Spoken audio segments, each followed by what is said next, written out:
There we go. Jeez, my mic would not mute no matter how many times I press the button. But here we go. Spring training has arrived. Sorry for those early technical difficulties. I don't know what's up with that.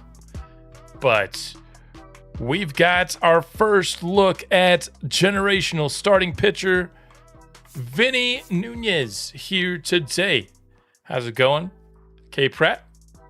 Good way to spend a lazy Friday afternoon. I agree. What can be better than getting our first look at not the Arizona Diamondbacks, but Vinny Nuñez? So, one thing I actually got to do. So, I got to make a bit of some changes here because I made a mistake leading up to this stream. So I have to actually add back his 12-6 curve real quick before we get things started so we can actually see it in action. Which means we got to go down here. So I think I have this at... So I had this at 25, this at 20, and this at 45, which gave us 10 here. For the velocity, I know it was 80 miles an hour, right? Jeez, I didn't have to go this high. So brake was somewhere around like 45, I remember.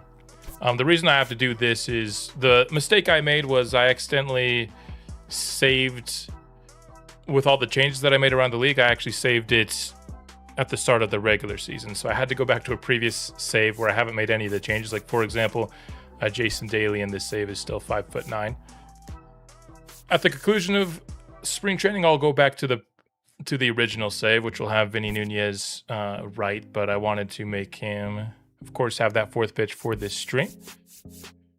But Jason Daly is going to be 5'9", I guess, for spring training, although he's not on the spring training roster, so it won't be too big of a deal. Oh, Pratt, K. Pratt, thank you for becoming a channel member, or it says resubbed here to the Fiend family. Thank you so much. That means a lot to me, and I hope you enjoy the member benefits. So, obviously, the biggest story of spring will be our first look at Vinny Nuñez. So let's go ahead and build our rotation here. They have him as the fifth guy. We're going to watch him pitch right away. I think Alec Marsh probably deserves that 2 spot. We'll put Senja in the 3, Palante in the 4, and probably Tink Hence here in the 5. Makes some sense to me. They have...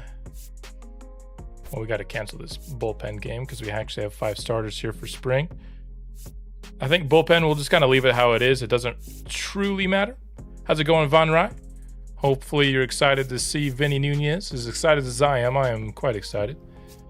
Now, just because we've invited Vinny to spring does not mean he's going to make the opening day roster. We'll talk about that in just a minute. I want to build the lineups first.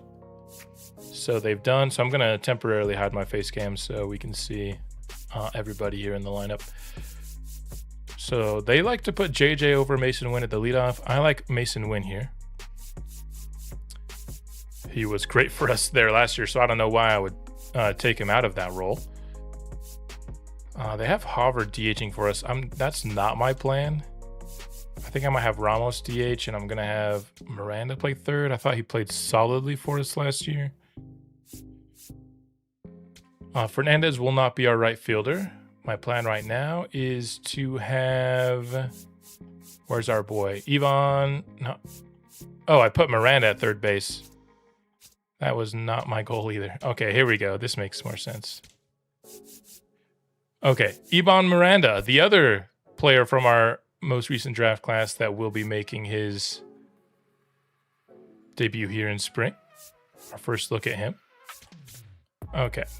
I think left field, I'm still going to have Sajazi hit lefties there because he's better against lefties, but I want to give Toley a chance here. He has left field flexibility, switch hitter. Just giving us a few more lefty bats here. when we're facing righties, because last year we were pretty much almost all right-handed bats. So he's going to get the first look here. Thought about Dominic Fletcher because he's a lefty. I didn't realize when I took him in the Rule 5 draft just how slow he is. So he's not really a center fielder. I wish he wasn't listed as a center fielder. But I think he could get some chances against right-handed pitchers this year because he's a pretty solid hitter. Just wrapped up recording season 2. Well, I saw you traded for Vinny Pasquantino. So that's I wish I could trade for a power bat like that. Okay, here we go. So I think this will be what we'll go with to start. Once again, I'm going to have Masyn Winn. The leadoff, Tim Elko, was probably the best Rule 5, and in fact, not probably. He was the best Rule 5 hitter last year. So what position I think we're missing third base here, which we'll have Melendez do once again. Jay Allen, nope. I'm good on that.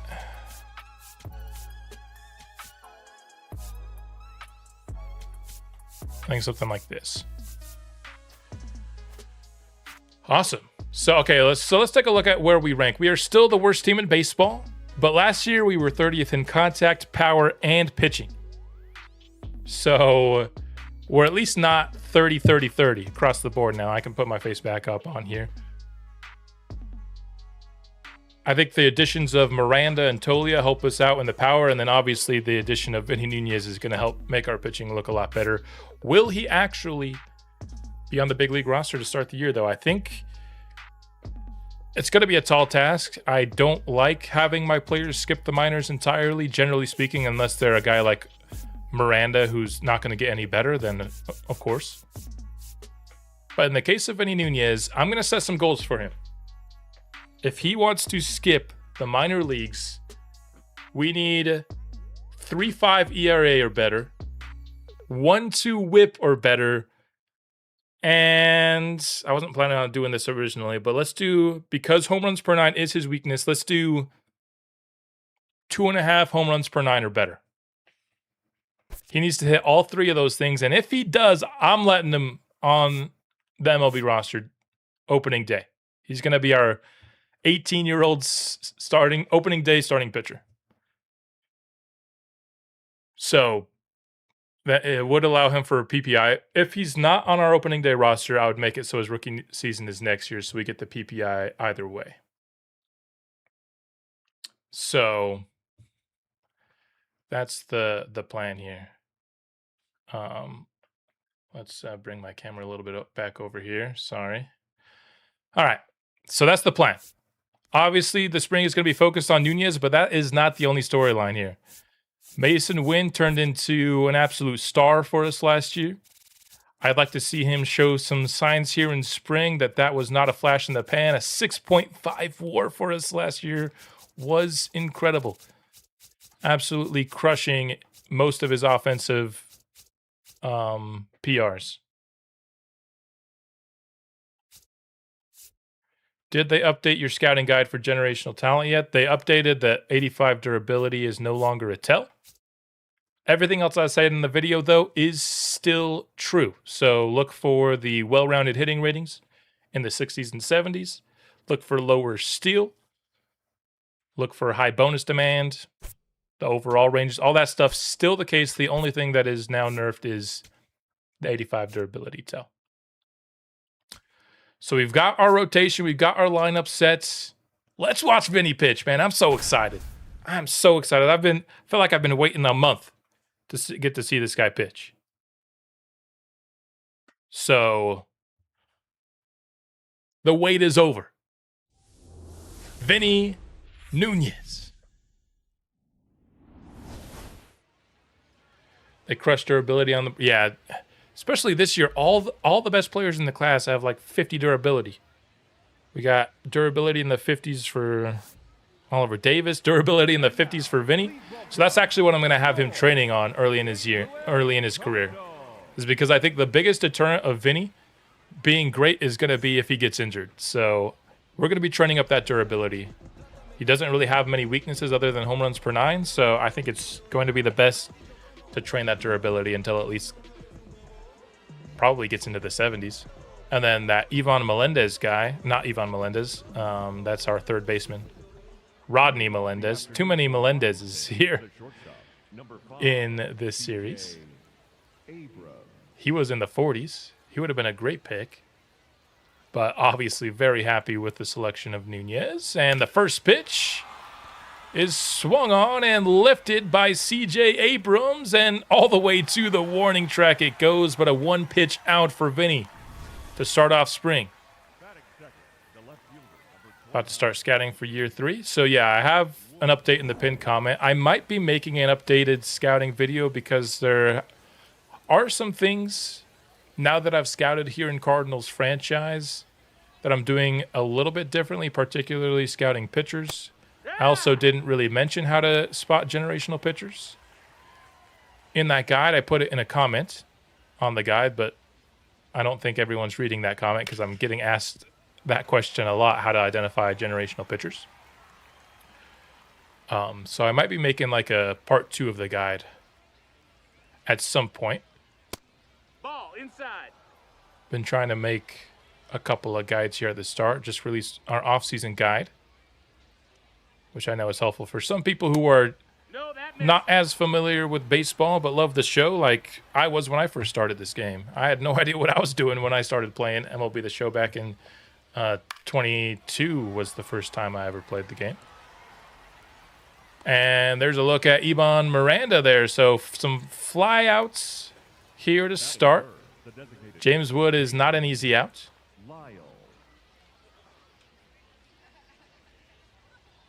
15 people here. If I could get some likes if you're excited for the Vinny Nuñez experiment here in spring training. Some likes on the stream would certainly help try and push this channel out to more people. I appreciate anybody who does drop those likes.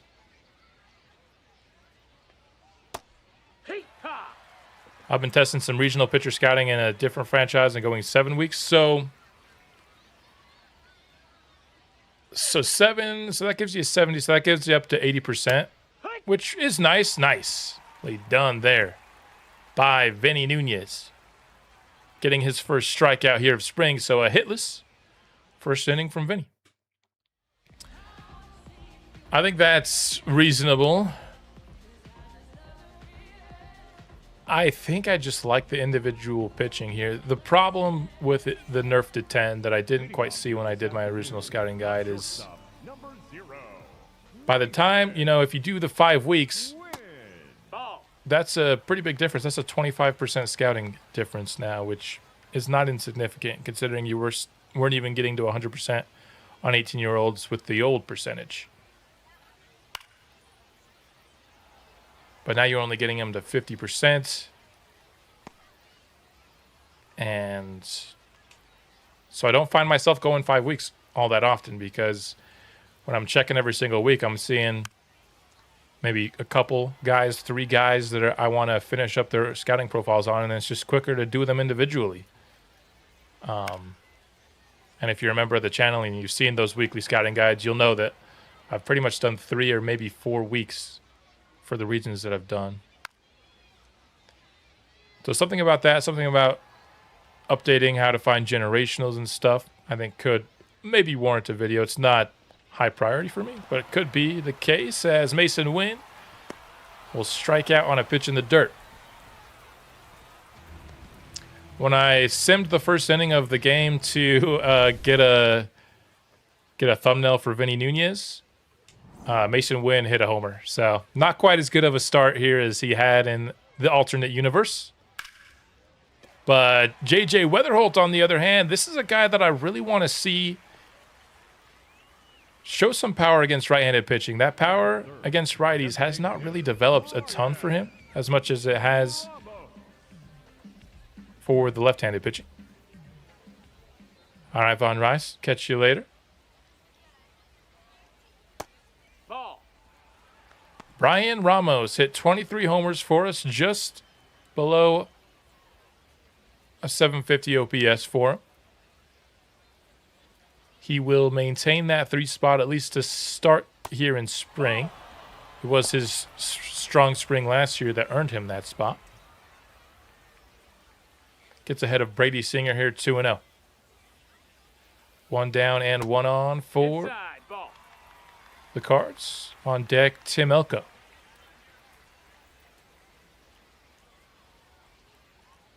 Good patience here, and got a pitch over the middle, but 3-0. Not uncommon to just lay off at whatever it is. There you go. That got the top of the zone. So it's a full count for Brian Ramos.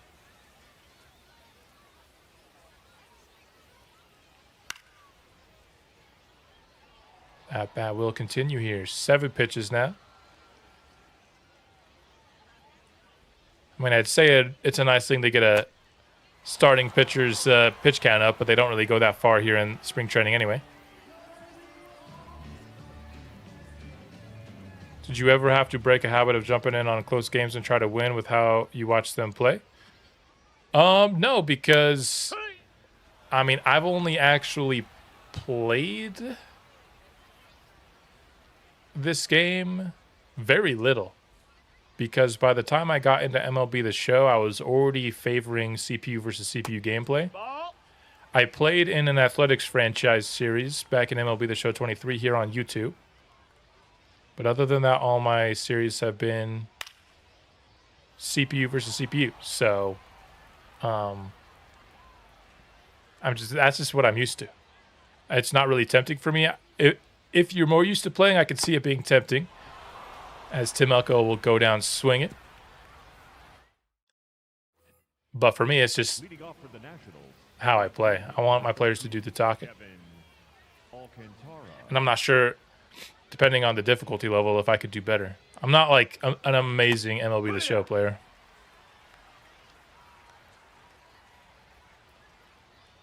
I play a little bit of Road to the Show, so there I get to kind of practice swing timing and plate discipline and stuff, but I definitely wouldn't consider myself a very talented MLB The Show player. Oh, Vinny gets crushed. That is his weakness, home runs per 9. And if there's anything that needs some fine-tuning down in the minors, it is that. I mean, 445, that's a pretty big swing there from Alcantara.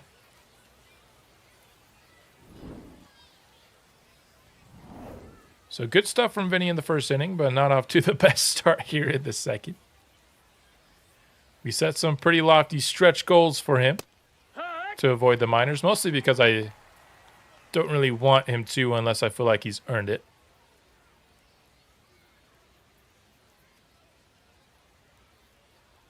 As much as it would make our pitching staff this year look a lot better. That's inside, ball. I'm much more concerned with the long-term development of Nuñez than I am the success of the Season 3 Cardinals. I imagine we will be slowing down a little bit this year just because there are a lot of storylines to watch with this Year 3 team, I think more than we've had in previous years. I'm going to want to watch Vinny pitch a ton, no matter what level he's playing at, and he'll allow a hit down the third base line here. It's going to be extras. Oh, no, he'll stay at first. All right. Batting sixth, the first baseman, Oswaldo. Must not be very fast. I thought he could have probably gone 2 there.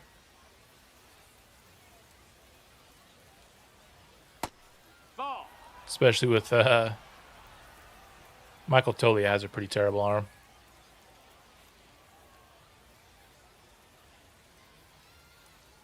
All right, let's see a double play.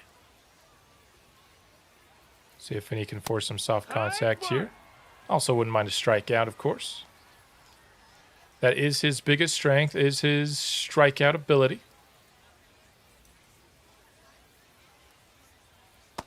That's a ball.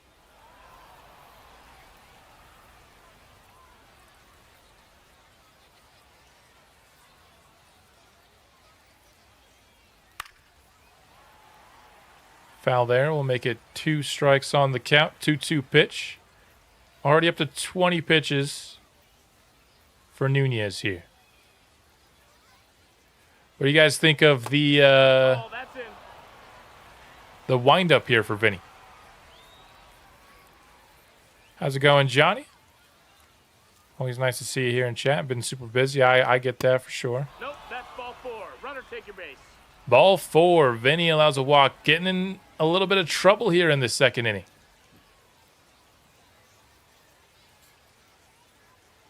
Hope you guys can't hear the planes going over my head. That is one of the downsides of the place I moved to. Ball. Is planes are always going over my head, man. And I'm worried that it is messing with my sound. I've been trying to find a solution to my mic clipping whenever I get excited for like a home run or something. I haven't quite found something. I found something that kind of helped, but it made my voice sound super robotic the rest of the time, so I didn't like it. But I obviously want my voice not to be cutting out whenever I'm calling home runs. Batting eighth, the catcher, K-Bird Ruiz. Happened during the Leonardo Bernal walk-off from a couple episodes ago. That's down. That's a ball. Keibert Ruiz up to the plate for the Nationals. Double play could get us out of the inning. And it's over the head of Melendez. Tolia gives chase. Are they going to test his arm? I would. And they do for a run. 2 allowed in the second inning from Vinny.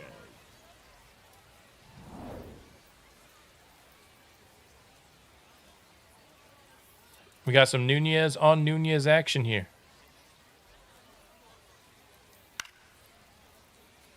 Masyn Nuñez. Second base. Wasn't particularly good. I mean, he is hitting in the 9th spot for a reason. Who's your favorite hitting prospect you've drafted this series? I mean, it's got to be That's a ball. Ollie D, Oliver Davis. Because his hitting is looking great. I mean, he's looked great when we've watched him in the minors so far this year. But the defense could be a real problem with him, so it kind of creates a bit of drama there with him. Because as a hitter, he's pretty much a no-doubt prospect. I'm hoping, though, we can get a really good power-hitting outfielder in the draft this year. It's been my number one want since the year 1 draft. It just hasn't really been something that's been available. If we could get another generational player, I mean, you're not going to hear any complaints from me. We have the number 3 pick, so it's not guaranteed that that player would make it to us. That'd be really sad if there's like a sick outfielder, but he gets drafted 1 or 2. That'd be so sad. I want one so badly. All the best hitters in this class have been, in the series, have been generated as third baseman. Jason Daly, Oliver Davis, the 2 guys we drafted, and then Rodney Melendez as well.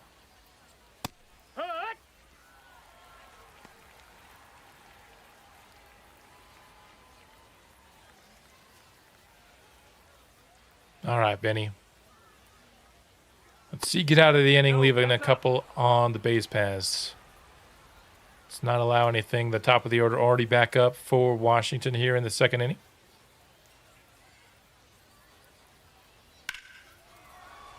This one hit deep to right field. Miranda, though, able to get to it and settle underneath. 2 runs allowed for Vinny there, but he does leave a couple still stranded on base there. And here's Ivan Miranda. First look at his batting stance. Kind of closed stance there. Not bad. Doesn't look weird by any means. Usually I'll only edit a player's stance if it's like super odd. That one's fouled off.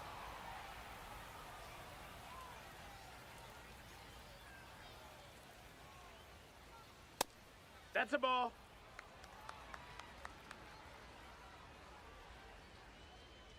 Hope you find a nice 2-way player. I mean, that would be great.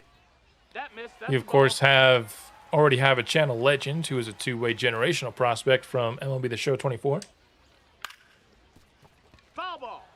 And that is the only one I've seen. And I've generated, since two ways were added in the game in 24, I've generated probably 1,000 draft classes. And that's the only one I've seen. I've seen other two-way players, but they're usually terrible. If they're not generational, they just can't hit it all. That one is going to get past the glove of DeYoung there at third base. Batting sixth, the left fielder. Do I watch any other content creators? I watch Mr. Hurricane's baseball content. In fact, in preparation for this one, when I was trying to figure out kind of my style, I am in like season 6 of his Marlins franchise from last year. Of course, he's doing the Twins this year. And then I usually keep track of other creators as well. Like I keep track of Octagonal Gaming. I can't say I watch like every episode of his, but he does great work. Batting seventh, the third baseman, Ivan. And TNJ is another guy that I will watch occasionally. But the only guy that I watch like the full series, I would say, is Mr. Hurricane.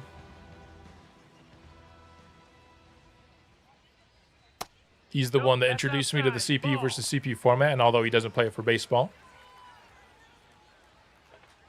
became kind of the basis for this channel.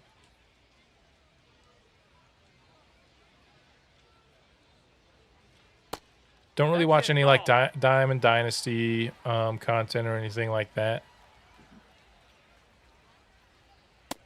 Ball, that's outside. And it's just never been kind of my... Never really been into that mode for any game. Oh, yeah. I mean, that much to just barely clip the inside edge that looked inside. That's Ball low. four, take your base. So Melendez will walk. Center fielder, Christian Robinson. All right, let's get on the board here with Christian Robinson. Played all right for us last year, but with the decision to move Jason Daly to center field, probably not going to be a long-term center fielder, although he could definitely be like the fourth outfielder. I could see, just because he does provide solid defense.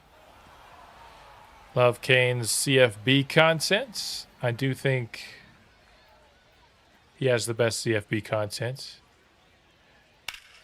CFB is just a little bit harder for me to get into personally. Just because I don't really... I mean, I follow college for the draft. I follow college football for the draft and college basketball for the draft. Leading off for Washington, the left fielder. It's just hard for me to accept the fact that if you get a good player, the max amount of years you're getting in with them is likely 3, maybe 4 if you're lucky. I like getting a guy like Vinny Nuñez, who we know for the rest of this series, he's on the squad. The nice thing about the CFP, though, is you can never stop. Like, though, there will be a point here in Cardinals franchise where we've kind of drafted or seen the development of a Rule 5 draft pick at every single spot, so we don't really need anybody anymore. You don't really get that with CFP. But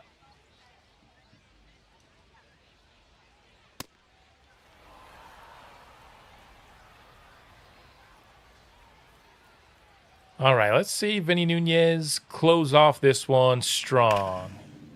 Good first, struggling second. Man, can y'all hear these planes? They're just getting loud. These must be like right over my house.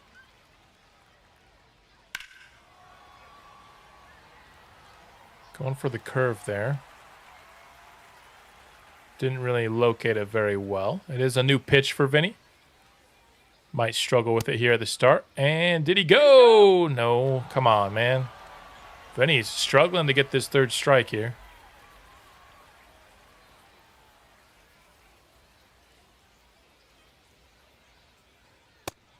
And he gets it. James Wood goes down swinging. Third punch out. There's the usage there. Been very heavy four-seamer. Well above his listed, I think, 45% usage.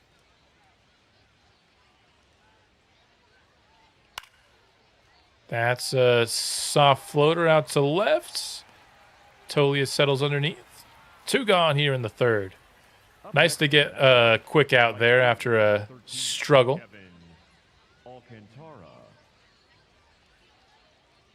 They call him Kevin Alcantara, but the accent over that second A means it's Alcantara, but whatever.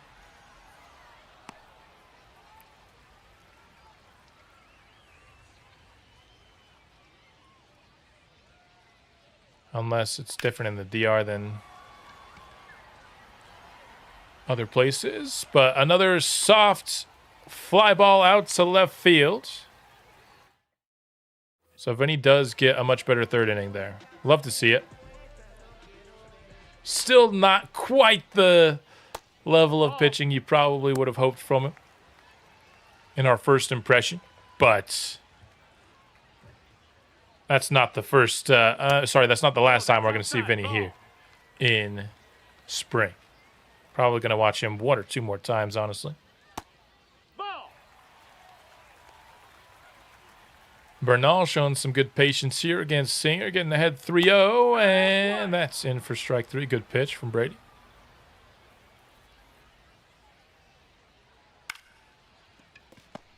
Chopper to first base, and Bernal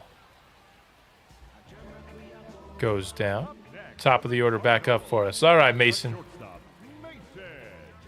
Let's get this offense jump-started here. I don't think we're going to watch the entirety of this first game. I don't watch a lot of full games here in spring. Typically, there's just some things I'm looking for in each game. And in this game, it was Vinny Nuñez, but I also wanted to see how our lineup looked at the start of spring as well. But we might not watch much past this third inning here. The second baseman, J.J. Weatherholt. Yeehaw!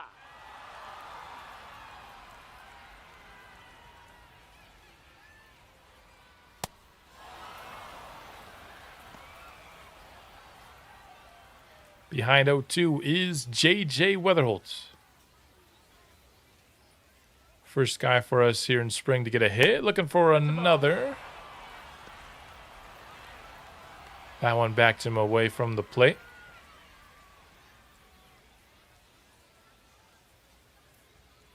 And in there for strike 3, looking Weatherholt. Goes down on the strikeout here. And that will be the end of the day for Vinny, which is really what we were watching this game for. So let's hop into the sim, kind of see how this one plays out.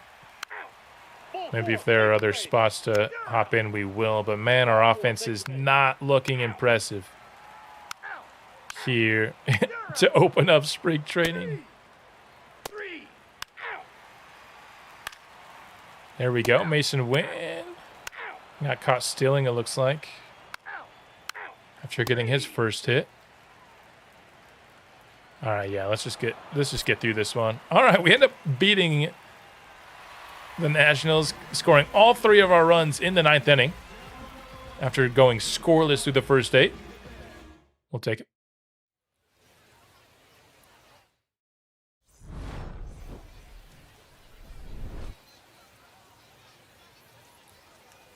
They're just going to show, is this a strikeout? Yeah, all right. Thought they were going to show one of his home runs. Player of the game is Evan McKendry, who pitched 1 inning and got a strikeout, allowed a walk, but was player of the game. Okay.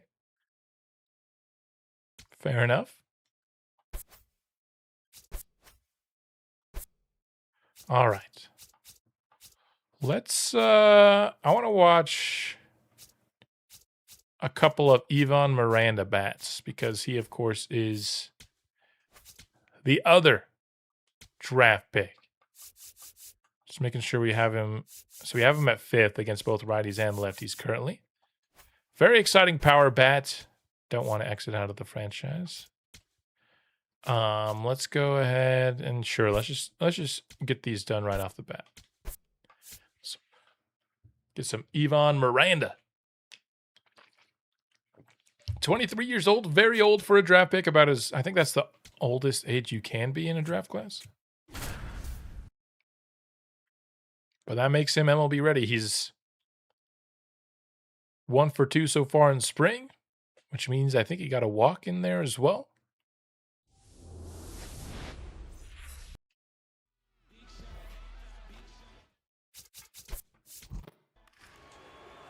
All right, Masyn Winn gets his second hit, but a double play. Woof. Alec Marsh pitching in this one. Allows a hit, but no runs. Ball 4, take your base.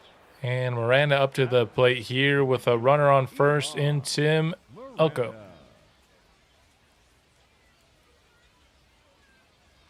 Really hoping we can get a 20-plus home run season from him. Obviously, it's not ideal that unless he gets a potential boost, he's not going to develop at all for us. But it's just going to be exciting to have another bat that I think has exciting power on the team here. He'll advance Tim Elko to third on that one. Hit that one hard over to right.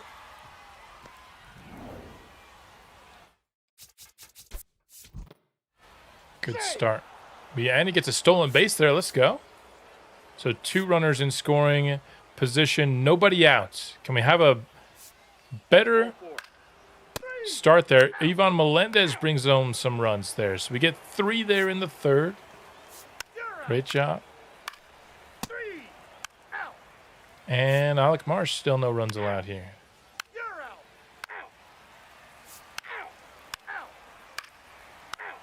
So he's allowed a hit in every inning, but so far, that's kind of the Alec Marsh experience. You're never going to, or I won't say never, you're rarely going to get the 3 up, 3 down innings from him. But he keeps runs off the board, which I appreciate. Going up against Jacob Latz now for Houston.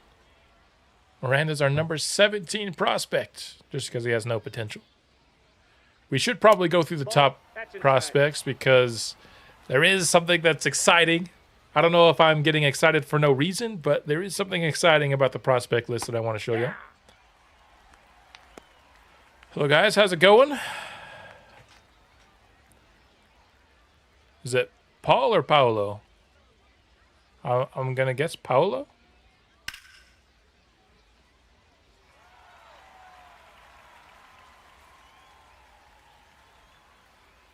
2-2 count for Iban. Paolo, yeah. That's what I thought.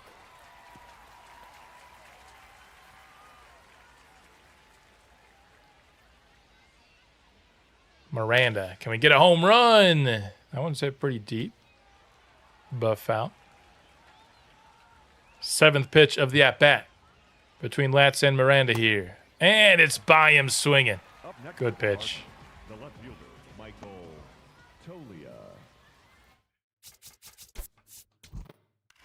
Back into the simcast we go, and Tolia will be stranded at second base. CJ Culpepper comes in and honestly fighting for a spot on the opening day roster here. He might be a guy that plays for us at AAA this year. Yariel Rodriguez, one of our best relievers from last year. Not having a good inning at all, though. Here to start his spring. Jeez. Is this first game? No, this is second game. We wrapped up the first game. Saw Vinny pitch. He was up and down. But now we're just looking at Ivan Miranda here for the next couple of games. But this is the second game of spring.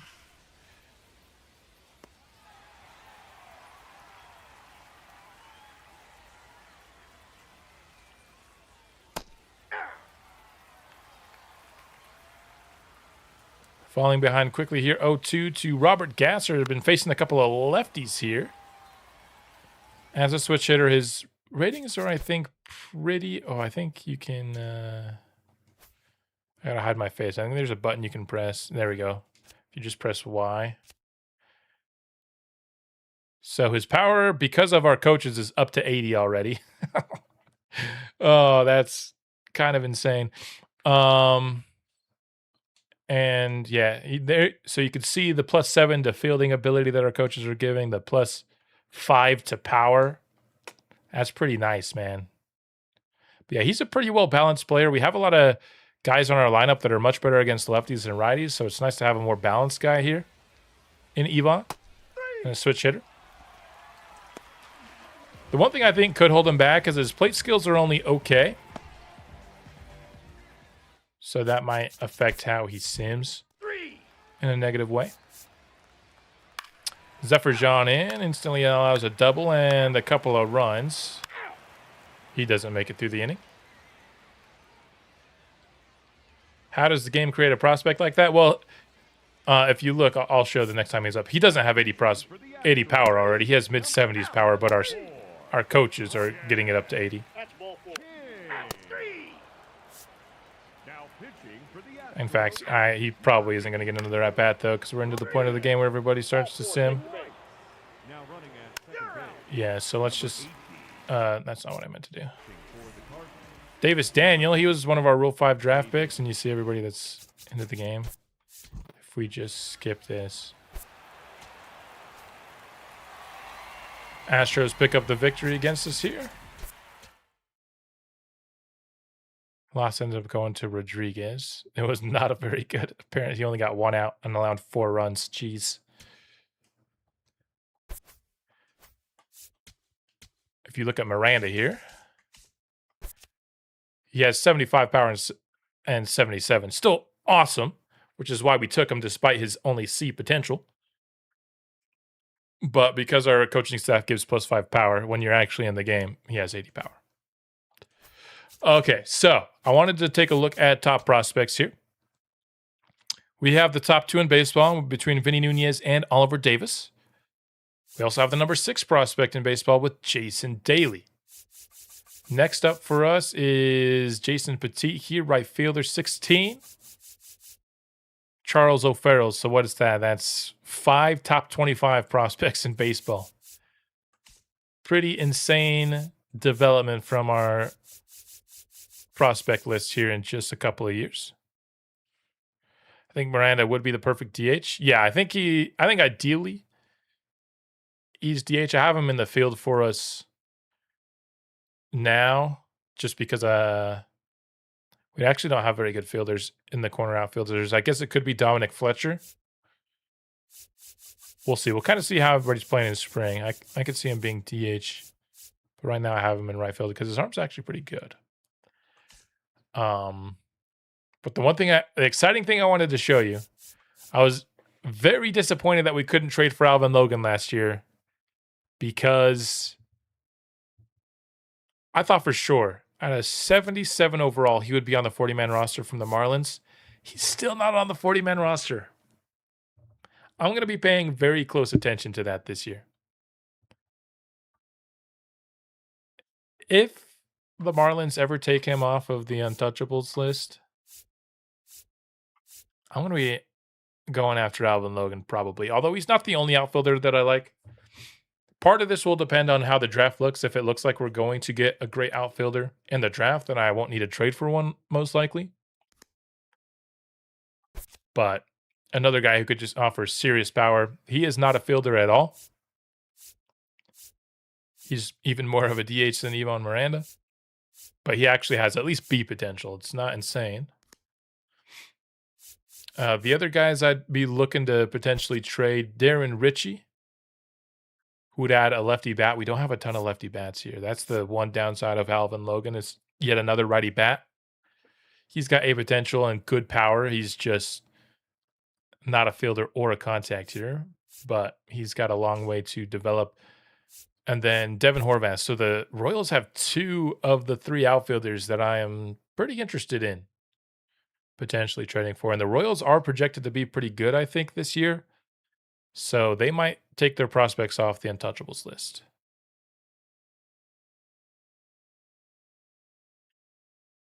Fielding can improve, but for the corner outfield, yeah, I think Alvin Logan, especially considering he gets +7 from our coaching staff, I'd put him out in the outfield just because if you put somebody at DH, then they're not going to develop their fielding, and I want to develop fielding. But just those are at least in the preseason here, the guys that I have my eye on potentially trading for this year.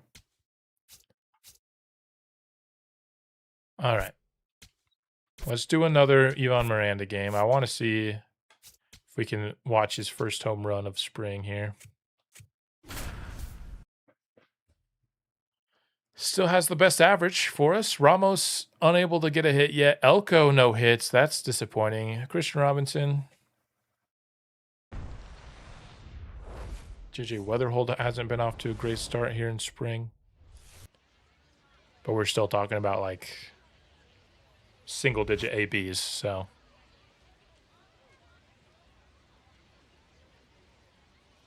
Very small sample size. And now, please welcome and look, they're even going to show us. They know what we're here for. Miranda. It's probably because he has the highest average on the team. That's why they're showing us him here in pregame. But we'll also see how Senja looks. He made his MLB debut in September last year. Wasn't particularly impressive at the MLB level. Those aren't great numbers, but super small sample size, and we're hoping he'll be a good player for us. Man, don't love starting out on an error. And that's going to bring home, man, 3 runs. Senja not looking great there. Weatherholt needed that hit. Elko and Ramos still hitless. Whew. Boy, Senja's struggling. Miranda keeps facing lefties.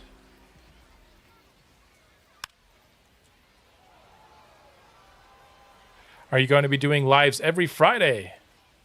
I don't think every single Friday, but I think my plan going forward for the series is to release episodes on Sunday, Tuesday, Thursday. And then if there is anything worth live streaming, it'll be a weekend stream, either Friday or Saturday. The plan was to release the off-season episode yesterday and not Wednesday, but I messed up on my scheduling, so I basically just swapped the days that I released the off-season guide and episode 11. But because episode 11 came out Wednesday, it made more sense for me to stream today. Sometimes it might be Saturdays, though, and it won't be every single week. But I do like mixing in streams here occasionally. Spring training, I think, is always an easy thing to stream, but also I could see, especially as we get later into the series and we're probably more and more focused on the MLB team, doing some streams where we're focusing on the prospects and how they're doing down at Double and Triple-A, I think could be worthwhile for sure. But here early in the series, we're still spend a lot of our time checking in on the minors. Man, Senja has had a rough day. He gets subbed out. He allows 5 runs in 3 innings. Now pitching for Miami, number 29. Ramos, his first hit of spring on board. The right fielder, Miranda. Reached via error his first time out. Miranda back up to the plate here in the 4th. Another struggling day for our offense here. Getting absolutely walloped by the Marlins. Noble Meyer, top pitching prospect for Miami. No longer a prospect here in this series, but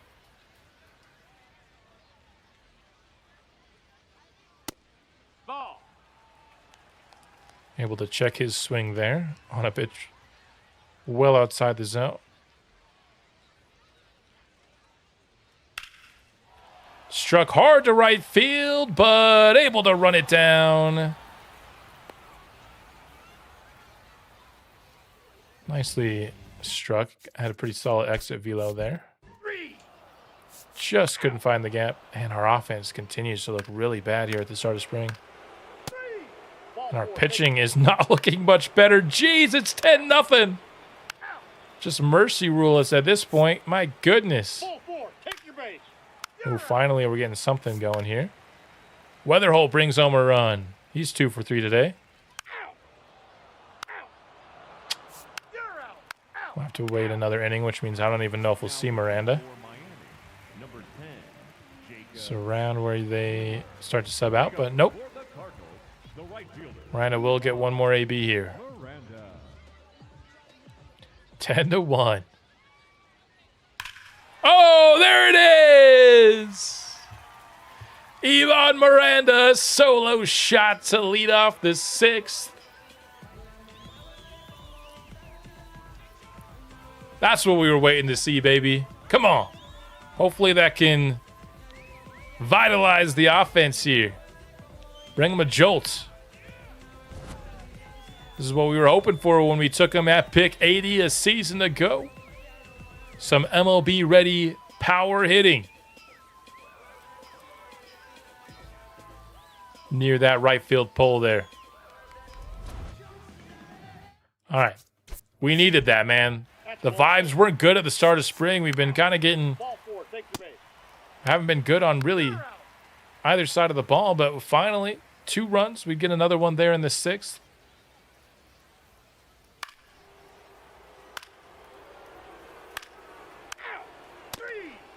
The pitching, though, continues to be terrible.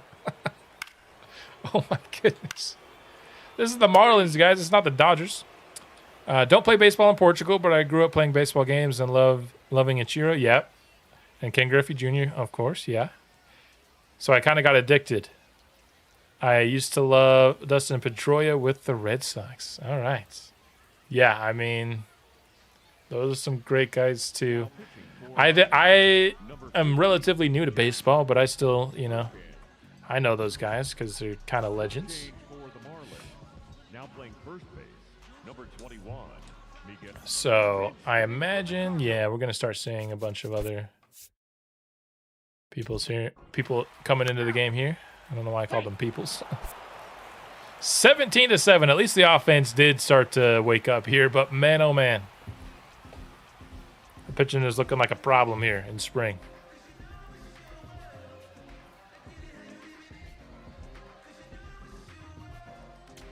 Yeah, kind of like I said earlier, I didn't start following baseball really at all. It was honestly Mr. Hurricane's Rockies series on MLB The Show. What was that, 22? That kind of got me in, or 21 even. I thought that was a fun series. Got me a little bit interested in baseball. Started following. The first guy I kind of became a fan of was Fernando Tatis. And just kind of slowly building up a knowledge base from there. Andre Palante, our first-round pick in the Rule 5 draft. End up falling for that one. Falling in this game here. A triple for JJ and 2 RBI for JJ in this game. 3 innings pitched for Palante. He allows 7 hits, 2 runs. No walks or strikeouts, just hits and flyouts. Okay, and ground outs, of course. All right, so we won the first game, which we barely won. We were scoreless through 8 innings, and then we've lost 4. I mean, we are the 30th ranked team in the league, so can't be too surprised with it. I think I want to simulate this next Vinny Nuñez. I want to see him pitch again for sure, but I want to see how we do. So, Vinny. Oh, this is the Houston Astros. Let's go to the Cardinals here. So, Vinny, in 3 innings pitched this time, so has 4 hits, only 1 earned run, 2 walks, and 3 strikeouts. All right, looking a little bit better here.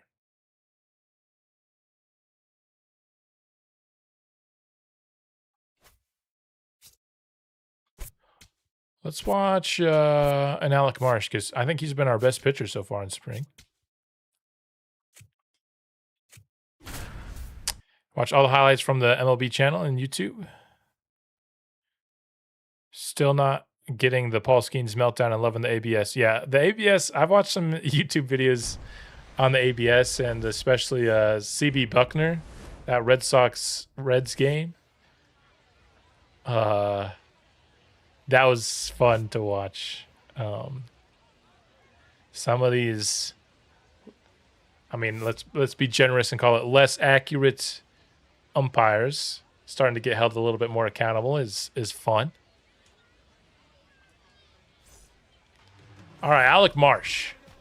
Our ace from last season could very well be our ace once more if Vinny Nuñez Ball one. does start his career down in the minors, which it's looking like it's probably going to be the case as things currently sit. Nope. That's And did pretty well in his spring training debut, going up against a Mets squad here in Brandon Marsh. Another Marsh v. Marsh here, just like we had in opening day last year. Mets not the easiest lineup here to pitch against, with Juan Soto on deck. Marsh really strong so far in spring, 350. Lines it out to Christian Robinson out in center field. Batting second, the left fielder, number 22.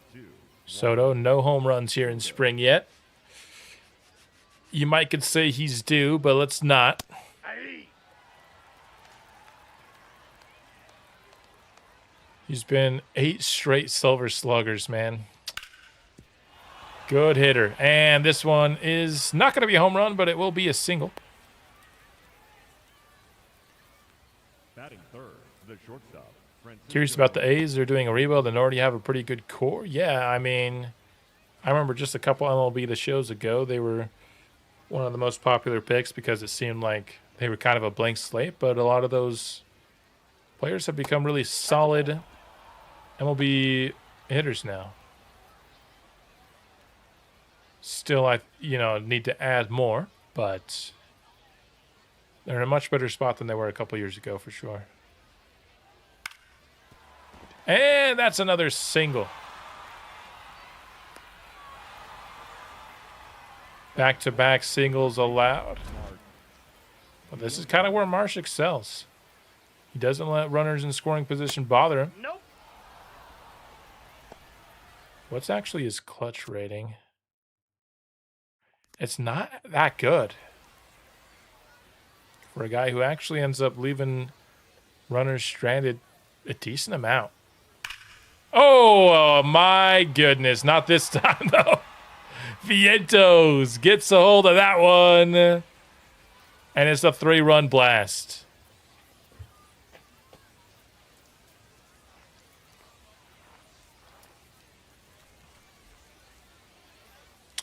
Man.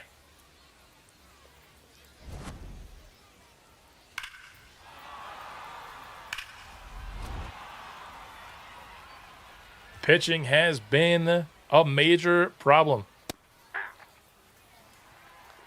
to kick off spring training. Man. All of a sudden, Vinny Nuñez's outing isn't looking so bad.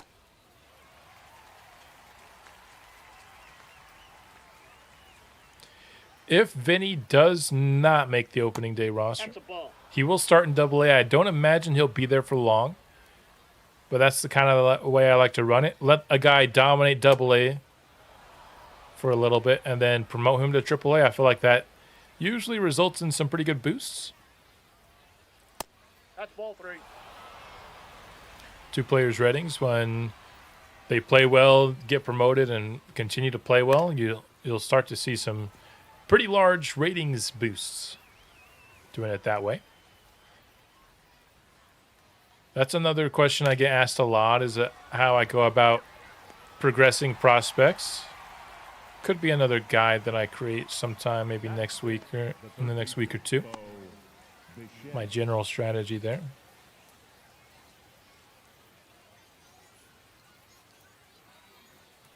Ball 1.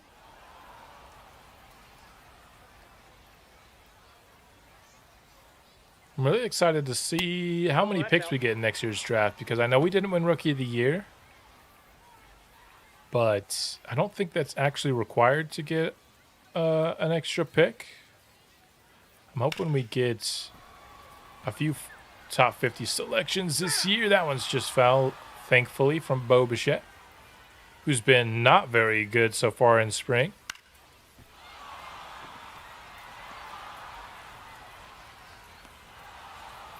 1 season in AA, season in Triple. I'm probably not going to be that slow because his overall is just too high. Once you get to a certain overall, being down in the minors does actually, I think, hurt your progression. He's not if he's in AA and he's playing well, he's not going to be AA for long. I'm talking like a month, maybe 2.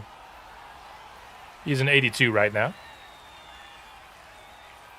As things currently sit, that just nicks that outside edge of the zone.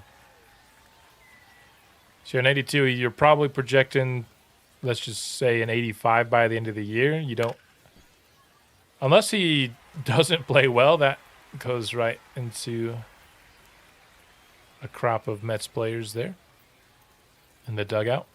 Unless he plays poorly, he'll probably still make his debut by September, I would imagine. He just won't. If he's not going to be on the opening day roster, I don't want his rookie season to be this year because I do want a prospect promotion incentive. So it's either pretty much opening day or September, and most likely no in between for Vinny. Just because it is wise to manipulate the service time in this game, especially if you're like me and you like to get ahead of these contracts, which we did for Masyn Winn. Didn't really get that far ahead. His last year of arbitration was going to be next year, so we only bought 1 year of arbitration with the Masyn Winn contract. But definitely got ahead of the J.J. Weatherholt contract, inking him to $16 million a year, and he kind of needs to take a step for that to be worth it. But I'm confident that he will. We're not here watching the offense. You're out. Aye.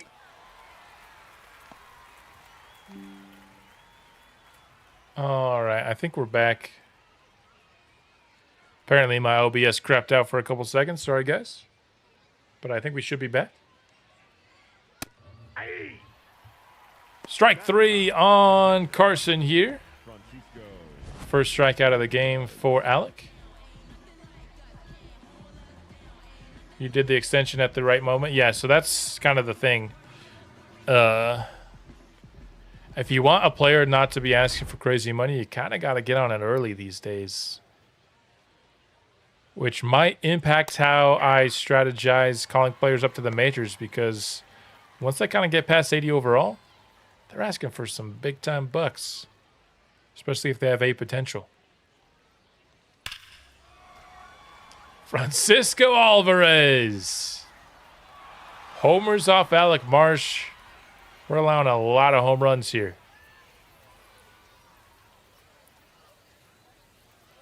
Second for Alvarez, second of this game for the Mets. And they extend their lead now to 4-0. Feel like this team looked better last spring. It's looking a little rusty, I guess, going into the year. Still very early. We might sim a few games to try to get more kind of into mid-spring, see how players are doing before we hop into another game. Fortunately, that disconnection, we did lose a few viewers, which is understandable. Alec is getting shelled. Yeah, he is. I mean, yeah, the Mets aren't the easiest team to pitch against, but my goodness. Ball. That's inside. Man, already 11 seasons for Juan Soto at this point in the series.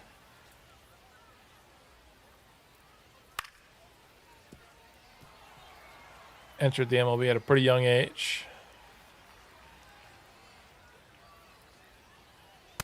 Ball. That's out.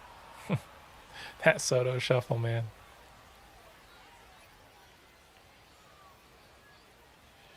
Two-two pitch is grounded over to Melendez, and the 5-4-3 double play gets Alec Marsh out of the inning. Only the solo shot allowed from Alec this time around.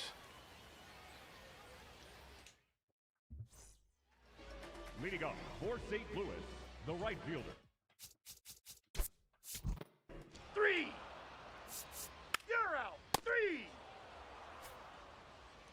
Leading off for the Mets, the shortstop. All right, let's get one clean inning from Marsh. I believe.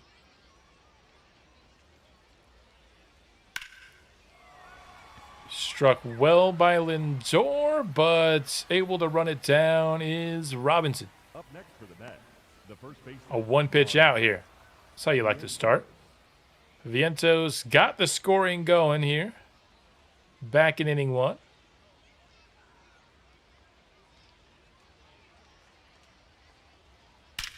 And hits another great hit.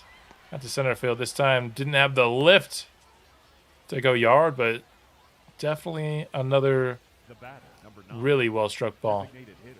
Easily over 100 miles an hour off the bat, even though we didn't see it. You could just tell based off the sound. And that is going to be a double play. Tim Elko with the quick reflexes. Let's go.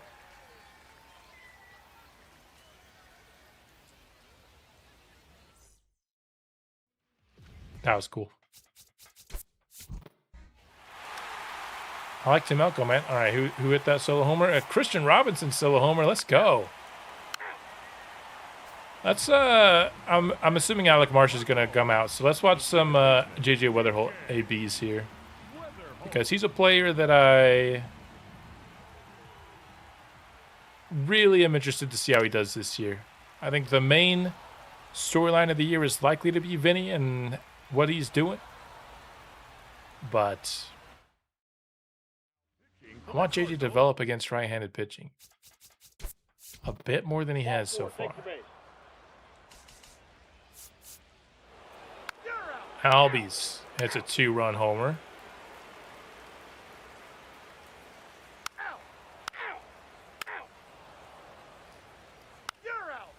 Zephyr Jaw. Got a guy stealing there. Nice job by Bernal. Ball 4, take your base. Also gets on base here. Now pitching for the Mets, number 78. And JJ will face a fresh pitcher here in Brian Hudson.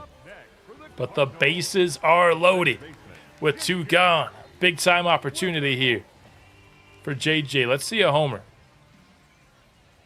I don't think we've seen a JJ homer yet in this series, unless I'm missing something, but I don't think we have. No better time than the present. 0 for 2 in this game. Got a breaking pitch left up, but fouled it off. That's ball 2.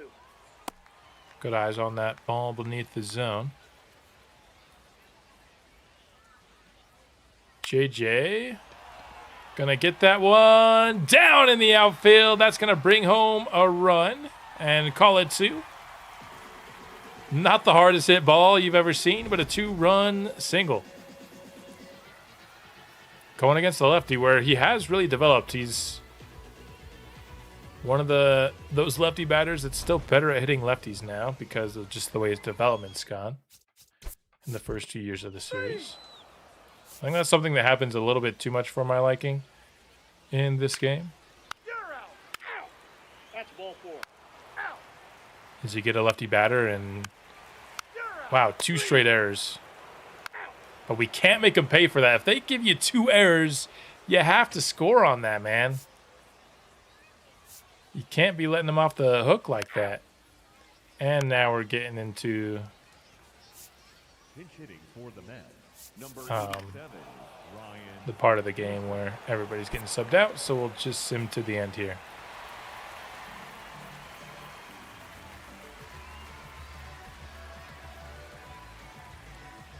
There's Jordan Walker, Nelson Velasquez. I could see Velasquez getting one of those outfield spots. I want to do a little bit of simming now because I just want to see kind of how players are playing over a little bit larger of a sample size. Probably going to sim only the next few games because I think I want to see Vinny's next start.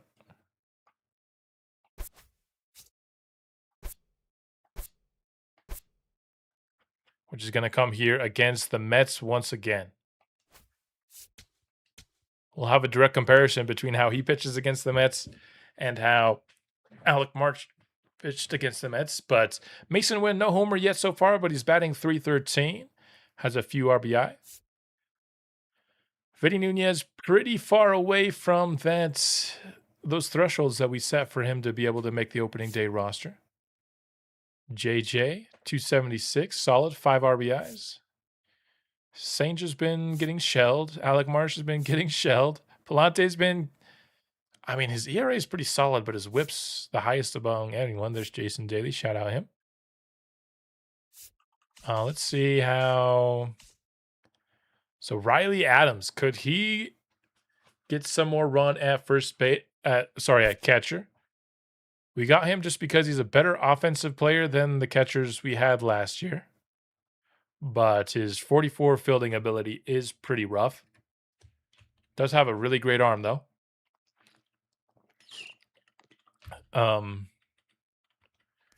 Maybe we put him in for a little bit, although Burnell's playing pretty solid there, honestly.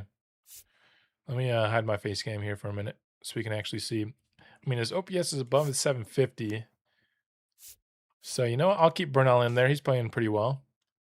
Tim Elko, the MVP of last year. Among the Rule 5 draft picks. 29 home runs. Awful spring to start. Whereas Melendez, a couple home runs, his OPS is over 1,000. That's interesting. Elko was so good last year that I'm not going to have him lose his job because of spring, but something to monitor. Talked about JJ.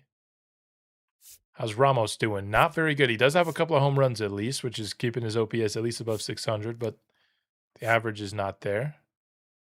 Pacheco, I mean, he's almost got kind of no chance, unfortunately, at making the opening day roster just because of the numbers game. But he's done really well in 8 at-bats. Kind of same thing with Torres. He's actually played pretty well, but I just don't have the roster spots for him. I don't think. Maybe. If it continues all the way through spring, I'll have some interesting decisions to make, but Christian Robinson had that one solo shot that we saw, but he's not doing particularly well. Fletcher, not really impressive. It's been an all right spring for Ivan Miranda. Not great, though, by any means. So I don't think I'm seeing anybody that I need to change here. Howard's doing pretty well. How's Jordan Walker doing? Jeez. Only 2 at-bats. Okay. All right, let's watch Vinny pitch again.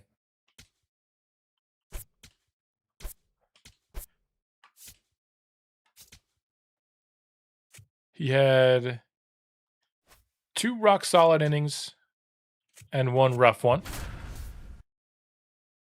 The first time we watched him pitch. Can we just see 3 solid innings? It'd be tough. This is not the lineup. But if he can impress against the Mets on a rainy day here in spring. Dustin May will be the guys our offense are facing off against, but we're not really paying attention to the offense today. Nice. Strung together a couple of singles, but couldn't get anyone home there. So, Vinny Nuñez. Paulo thinks he's going to get 4 good innings. We are deep enough into spring that they might start letting you go 4.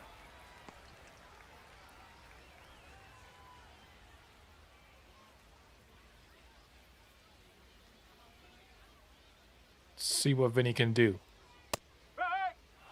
Nice job finding the zone there.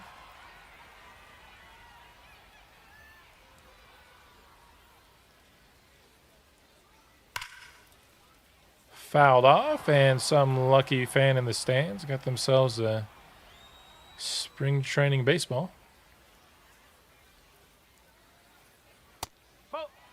Just low. I mean, it was actually a decent amount low, I think.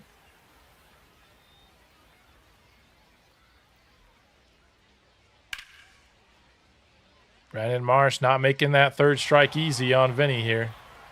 That's what I've been kind of noticing. What's Vinny's strike 3 pitch here? Ooh, that makes the count full. Just got back, did a Rockies draft on the rebuild last night, and there was a generational power hitting outfielder and ooh, you found a generational two-way. That is...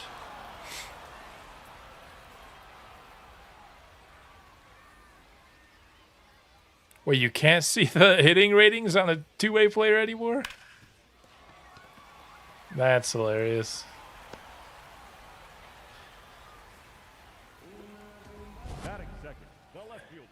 You have to wait for him to be on your team now? I mean, you could be pretty confident that they're going to be good just because generational hitters always come within a certain range. But, yeah, you, of course, like to see that. But a generational two-way player... How do you know if he's a two-way? He will have secondary positions. So just look at the starting pitcher card and look for guys that have secondary positions. The secondary positions were outfield. He might have been faster than Neil Dorsey then. Neil Dorsey was very slow, but obviously an insane hitter.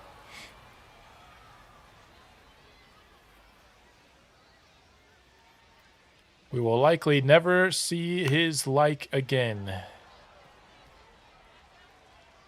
Casey, oh, you didn't even get the chance to take him? That's unfortunate. Yeah, if I could ask for any generational. Here's the thing, though. The outfielders aren't my favorite generational prospects often. But we just need an outfielder so bad. I mean, if I could ask for a generational, I don't know. My favorite are third base and catcher, but we don't need another third baseman. We only kind of need catcher. His pitching is off the charts, so he's unlike Neil Dorsey. Neil Dorsey wasn't actually a great pitcher right off the rip, but he was an insane batter. What was his overall? Because Nils was a 70 because he wasn't a great pitcher. Nice strike 3 pitch there from Vinny Nuñez. That's why we gave him the number 3, baby. We hope to see many strike 3 pitches. That one is going to be hit right out to Tolia in left field. So once again, we get a clean inning here.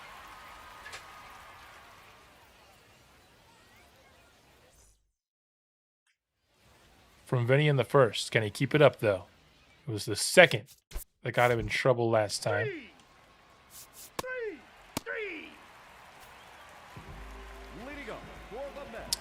Vientos. He's been giving us a problem here in spring. We need another Ohtani, and someone needs to stop the Dodgers. Well, the Dodgers haven't won either year so far in this series. I'm just saying. Yeah, you got to love a pitcher. This name is Cy. So he's actually started at a generational overall. Because that's what threw me off initially about Neil Dorsey, why I didn't immediately recognize him as a generational. Because he started as a 70 overall. Which normally you don't get from generationals. But he would have been like a... I can't remember what it was. He would have been like a 78 overall if he was a first baseman. That's pretty insane, man. I'm jealous. I kind of don't, like, even though they're insane players, I kind of don't want a two-way generational in this series just because I don't want it to just basically be another Rockies series. I want it to have its own storylines. But not that oh my gosh, he did it again, dude. Oh, Vientos, we cannot get this guy out. 2 of his 3 home runs in spring training are against us. And who knows, it might have been all 3. Because I think we've simmed a game against the Mets too. I've never seen a split for K per 9s that big on a generational pitcher. Usually it's 70 plus both. And I've never seen stamina that low, so it looks like the two-way guys just don't follow the other generational pitchers.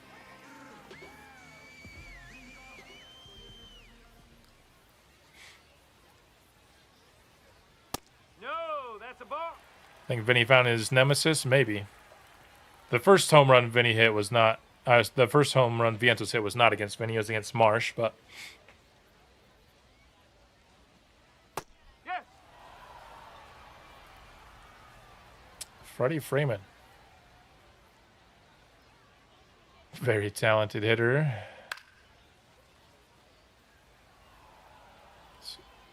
So that's the thing with Vinny is he does only have that 54 home runs per nine base. It's playing up to 56 because of our coaching staff, but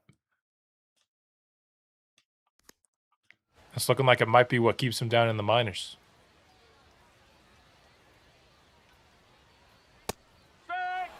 Nice job. Getting Freeman down looking. Second punch out of this outing for Vinny. He's still looking pretty good. Like, I think if we allowed him to skip the minors, he would be fine, honestly. One sec, I gotta refill my water bottle right here. I don't know if any of y'all like vitamin water, but this dragon fruit vitamin water, man. I love this stuff. Hashtag free ad, I guess, but I love that stuff.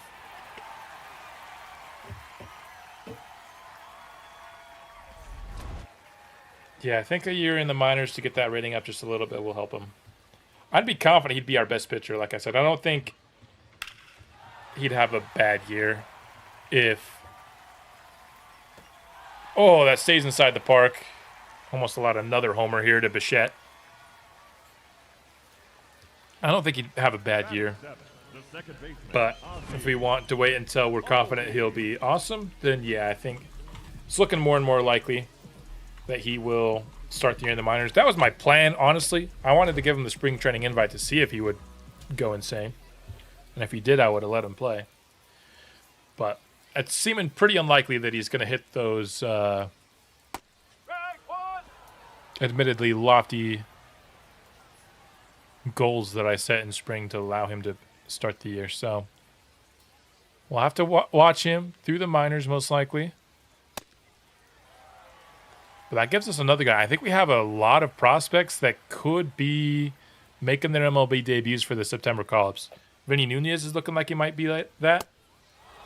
I think Jason Daly, another pick from last year's class, I don't think he's going to take much time in the minors. He's pretty much an upgraded version of Christian Robinson already.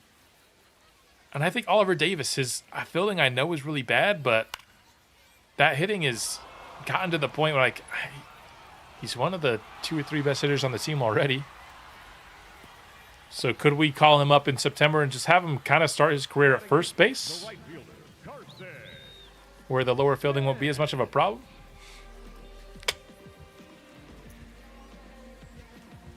I can see that being the case.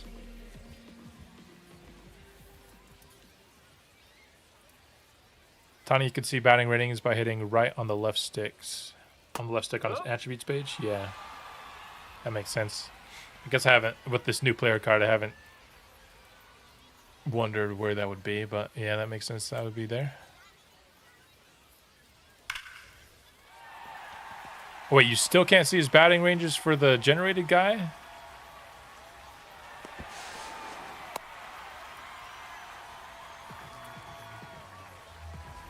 Oh, yeah, the wrong guy. Okay. I was like, if you can never see the ratings, I mean, I imagine you could in the training screen.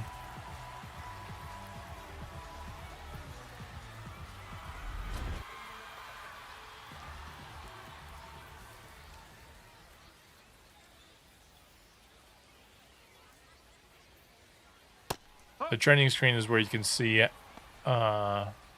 it's basically formatted like previous year's player cards.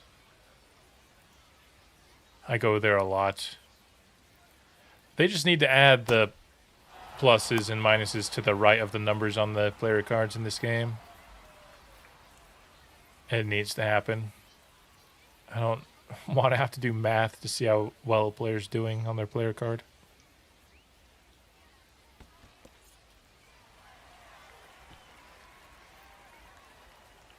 So once again, Vinny starts with a good first inning, struggles in the second.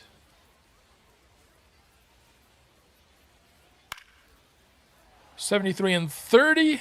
Oh.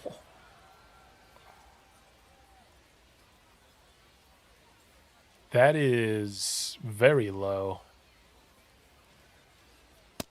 No, that's a ball. Those others things are pretty typical for what I've seen from a generational. The K per 9s both in the 70s. The stamina really high. That's what I look for in generate. I mean, those are honestly really similar to Vinny's ratings.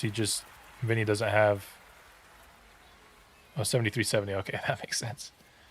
I was like 30's crazy low for a generational guy.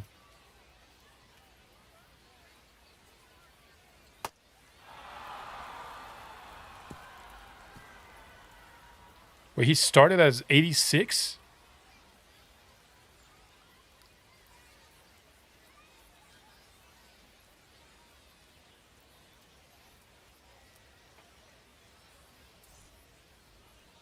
He started as an 86? That's...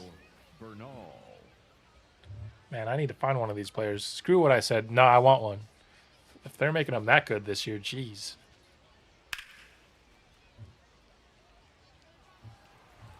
Actually, you know... No, I don't. I don't want somebody that good. I kind of like... I mean, Vinny is pretty much a no-doubt prospect.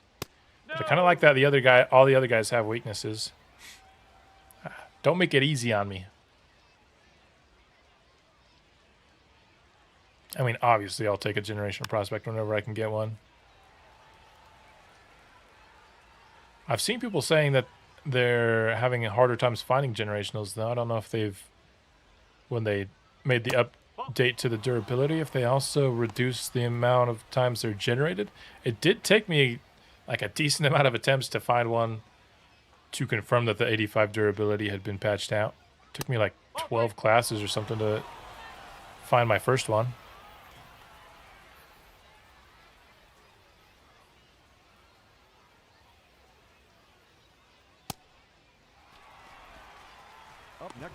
I don't know why we're watching this. We're not here for y'all. We're here for Vinny.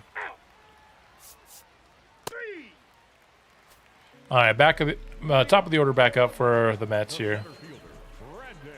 I mean, 40 pitches in 2 innings. Yeah, I think Vinny is just going to need a little bit of seasoning down in the minors. Just a little bit. That's what I've seen from him so far in spring. I mean, even though I thought he'd make it in the minors and that was my plan, I was obviously hoping for him to just absolutely crush it.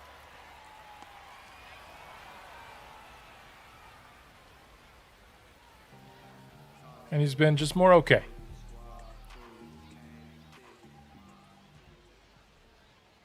It's fine. He's 18 years old. Playing against Juan Soto, you know.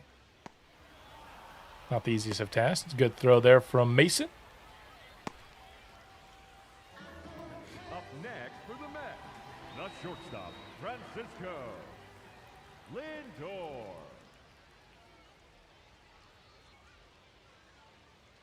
Nope, outside. All right, let's get one more out. I don't know if he'll come out for the 4th. He might, because we are a little bit later in spring.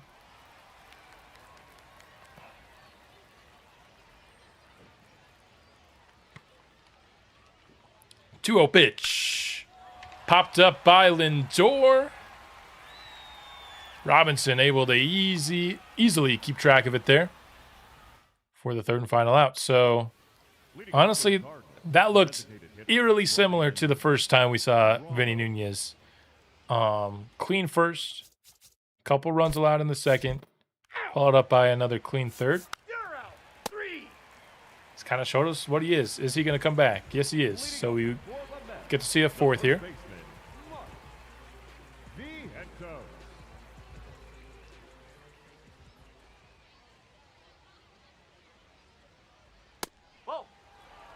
Nah, yeah, okay. That had to have clipped the zone. There's no way that was out. Yeah. Even I knew that was a bad call. Overturned to strike 1 here against Vientos. Can we finally get this guy out? He's been absolutely destroying whoever he's faced. And fly out to Ivan Miranda there. Still hit it decently hard. Next for the Mets, the designated hitter, It's not good enough for the out. Freddie. It's not good enough for the hit.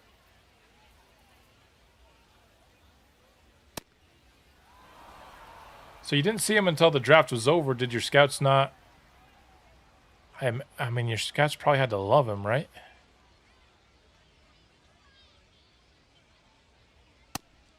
So Vinny has a super unique windup. Yeah, I had to give him something. The original one he had was like so basic. So I just found a random one. Has he been doing decent? He's been up and down. If you take out the second inning, he's been excellent. But unfortunately, you can't take out the second inning. Both times we've watched him, he hasn't had great second innings.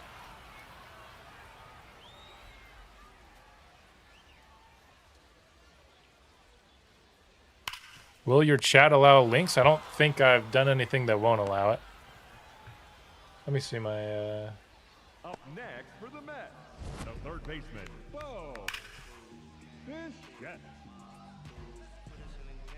Yeah, I don't see any reason that a link wouldn't be allowed.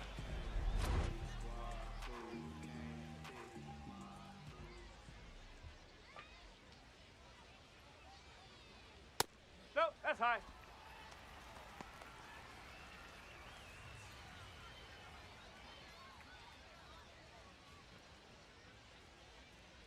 It's just a shame you didn't find that guy in your Nationals franchise. Ooh, broken bat.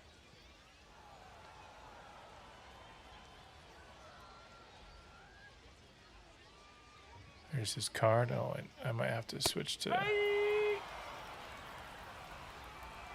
Hey, the link's not showing up for me. I don't know. Maybe my chat doesn't allow it. I don't know if there's like a certain thing you need to allow, but...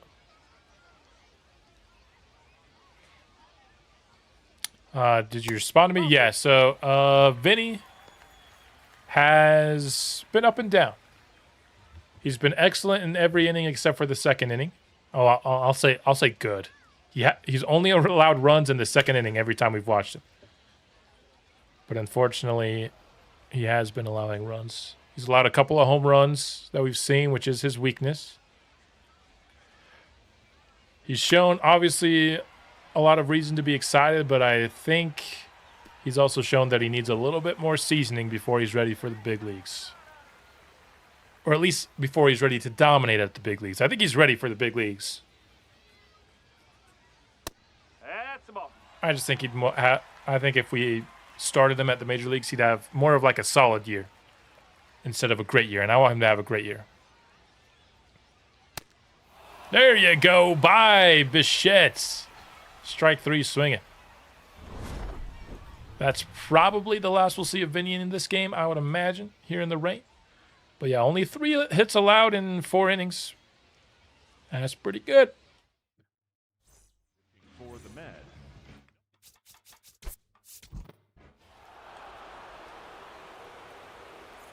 That's pretty good. All right, let's go ahead and let's just see. now pitching for Yep, we will make the change here in the 5th. So 4 innings pitched, 3 hits allowed, 2 runs. Not bad from our guy Vinny here. If I was more concerned with how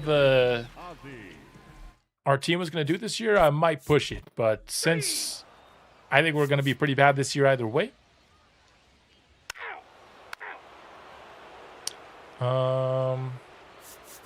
let's just go ahead and get to the end of this game. And we end up defeating the Mets here by a score of 5-4.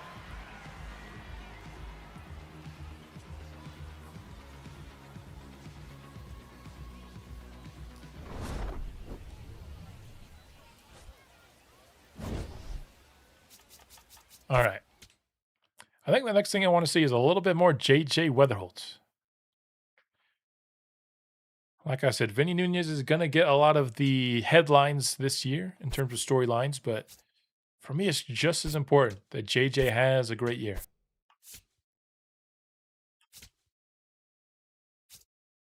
So I want to see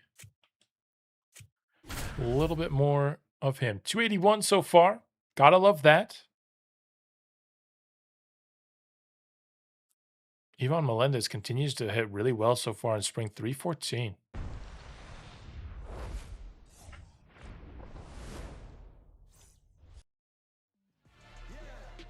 We're going to be going against Hunter Barco. I remember him from a year ago.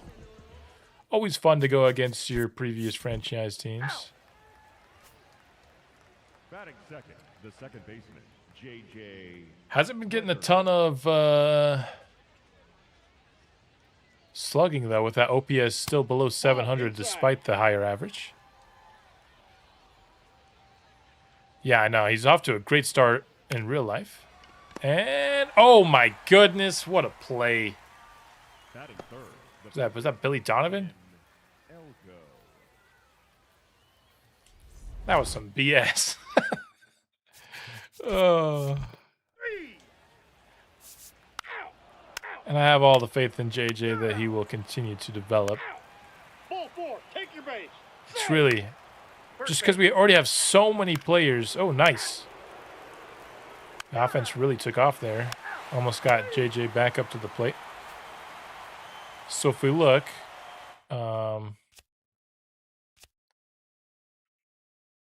these are obviously with the coaching bonuses. So if we take those off, he's a lefty batter that's got a lot more power against lefties. And that's because it just developed a lot better last year against lefties.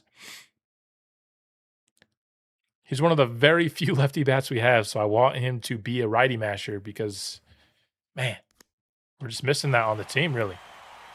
We have a couple guys that are similar on both sides, but we don't really have hardly anybody on the team that's better hitting against righties than he is against lefties. And that's going to be another near hit Up next for the Cardinals, that just won't get down. Elgo. That time it was run down in center field. 3.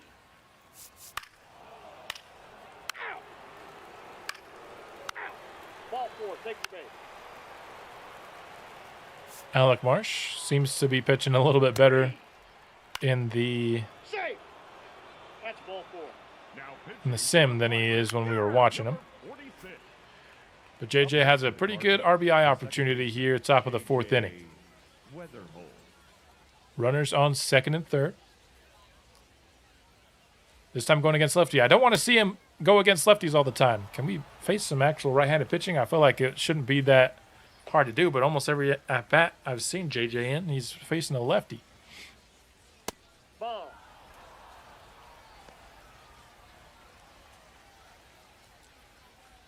I guess it's technically better for him to face lefties, though. More likely to get a hit. That is over to the second baseman who throws it on time. JJ 0 for 3.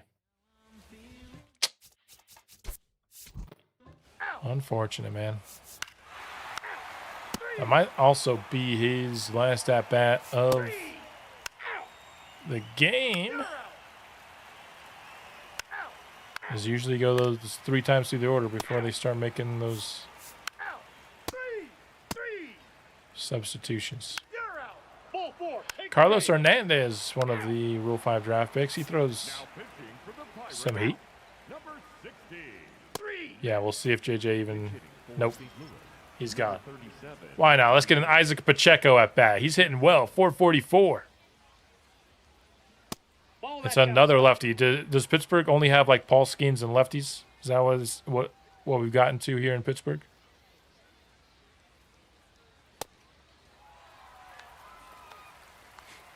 Still need to watch Paul Skeens pitch. That's going to be one of my goals here for season 3. Going to go a little bit slower here through season 3, and I wouldn't imagine a ton slower, but probably a couple more episodes Ball that's high. than we've gone through in the first couple seasons, just because, kind of like I was saying before, there are a lot of guys that are close to call-ups that I want to be monitoring. There are also a lot of guys who are in their second year as Rule 5 draft picks that it's time to either For the Cardinals, produce or number 19, lose your job. Jose Torres. You're out. Just a lot more to follow in general. I don't know why that was so delayed. So they just barely brought in Connor Griffin. Is he not an everyday starter for this team? That's crazy.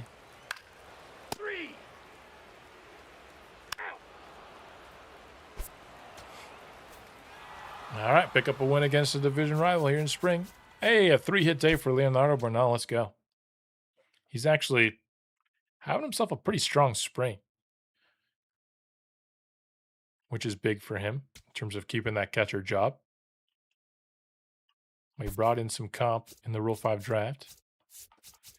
Looking to hold him off. Let's sure, let's do, we've been watching a bunch of the Mets, but let's do it again.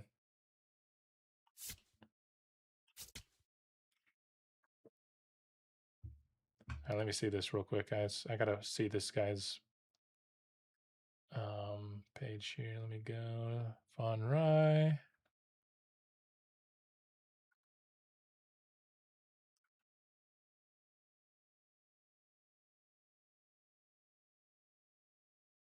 All right, let me do this. All right, so this is the guy that Von Rye drafted. 86 overall, man. That's absolutely nuts.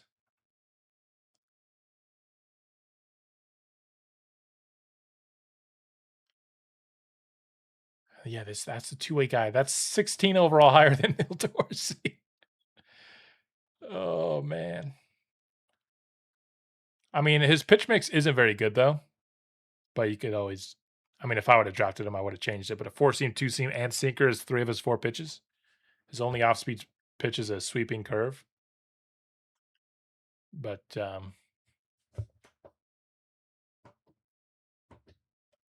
dude, my stream deck is not working today. Holy crap. All right, here we go. Back to JJ Weatherholt. And low home runs per 9. Yeah, just like Vinny. But 86 overall is absolutely nuts, man. I mean, he has to be a beast hitter because he's a very similar pitcher to Vinny, and Vinny's an 82, so that means his hitting is pulling his overall up a bunch.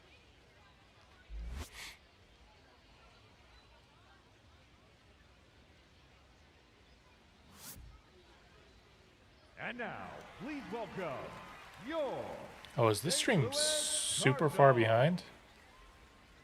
I think it is.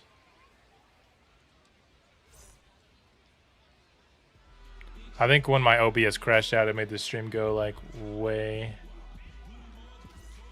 behind now because y'all are just barely seeing his ratings right now, and I'm already starting this next game. That's crazy.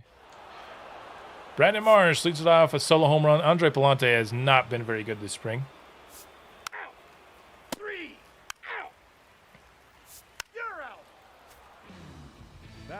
All right, JJ. Show me something here, baby. Finally, we get to see him against the righty and Cutter Crawford. No. Yeah, I'd move the 2-seam to a change. Yeah, easily. For sure. Maybe even add some sort of curve as a 5th pitch, or just replace the sinker, but probably just add. Because it's not super uncommon to have a 4-seam and a sinker or anything like that. But 4-seam, 2-seam, and sinker? Jeez.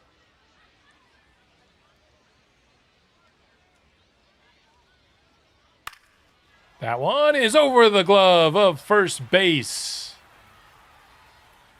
That's a 1-out single for J.J. Weatherholt. Batting third, the designated hitter, Ryan Ramos. Ooh, and then a double play. Jeez. Not great. 3. You're out. 3. That's ball 4. 3. 3. Out. 0 quirks. 3. That's unfortunate. Ball 4. Take the base. I almost ignore quirks in this game. Ever since a couple years ago, they took away the ability to add quirks throughout your career. No. Inside. That is the one downside of draft only. Like, generated players almost never get crazy quirks. We actually had a pretty good quirk draft class. We had quirks on a lot of our players, and some of them even got 2. Like, that is pretty rare. JJ lifts it to left, but it's into the glove of Soto. I was hoping he'd get that down. Extra base hits have not been coming easy for Weatherall. I know we saw that one game where he had a triple before, but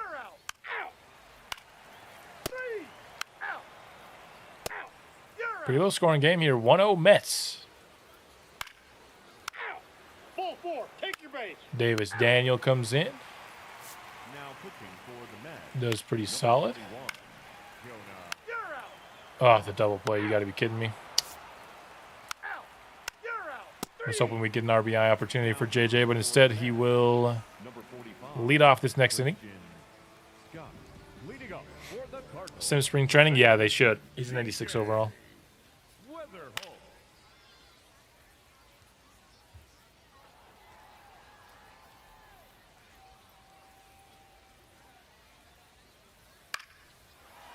Did you see Connor Griffin's IRL deal signed today? He signed a deal IRL today? Let me look that up real quick. The designated hitter, 9 years, 140 mil. So we did 8, 128. Yeah, that's pretty close. Jeez, this white screen makes my face makes me look like a ghost. But That's ball 4. yeah, that makes me feel pretty good about the deal we signed for JJ. Connor's a little bit younger than JJ, especially at the time we signed JJ, but still makes you feel good for realism. Ball 4, take your base. Safe. You're out. All right, I think we probably. Oh yeah, this is we're starting to sub people in.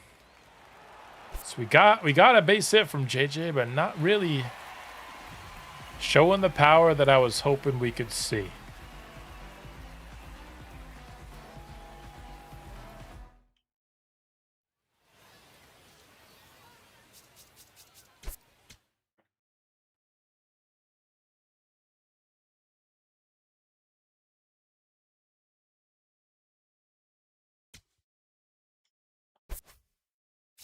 All right.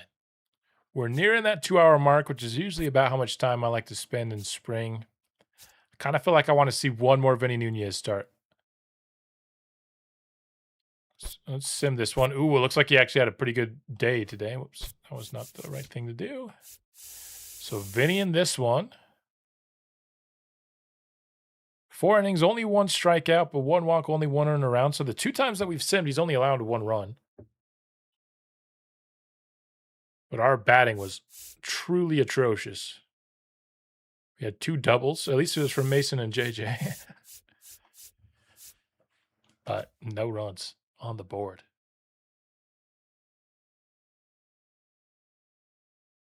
$140 million is crazy if you think he hasn't proven himself yet in the majors.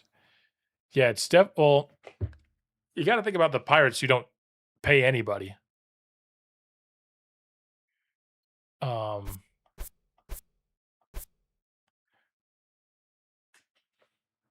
I could see why getting ahead of this. I mean, I did something similar with Billy Fink back in except it was way more money.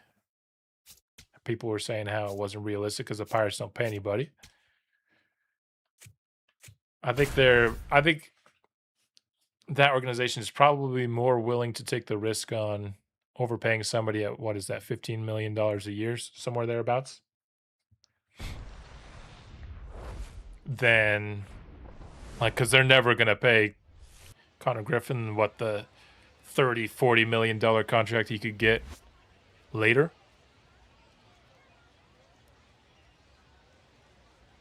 Is this another Vinny against the Mets? No, I'm not watching Vinny against the Mets again, dude. Screw that. Can we like not get the Mets all the time? Why are we always facing the Mets?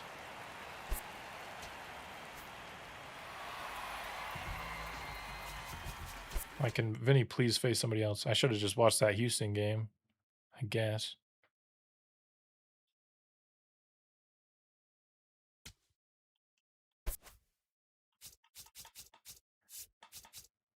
All right, we're going to get Vinny against Miami, which is also another team we've already seen him pitch against, but whatever, dude. All right, this will be the last thing we watch here in spring. Let's get one more Vinny. I just want to see him go crazy.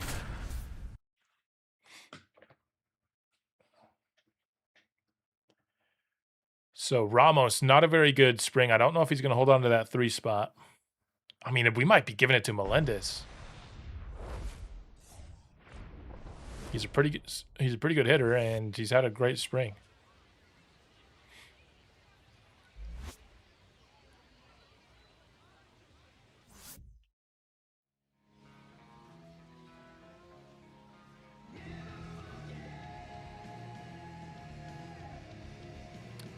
So 5, he's actually close to the whip goal that we gave him, 1-2-2. I said he needed to be 1-2 or lower. Close there, but not really close in terms of the ERA goal that I had set out for him.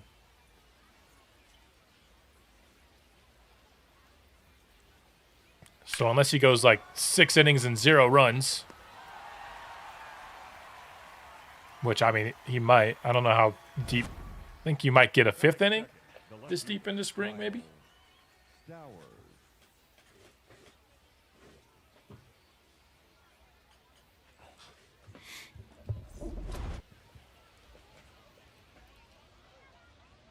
But a 1-pitch out is a pretty good way to start, even though that was almost down for a hit. Kyle Stowers. It's fun seeing some of these names because, as I kind of said at the beginning of the stream, I've been going through that Marlins franchise last year of Mr. Hurricane recently, and that's right back up the middle.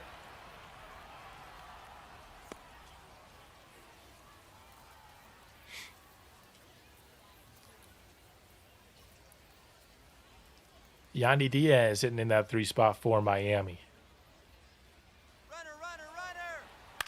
And going for the old hit and run, and it's going to work. Or run and hit. Batting fourth, the designated hitter, Connor. So runners on the corners, not looking great for Vinny so far.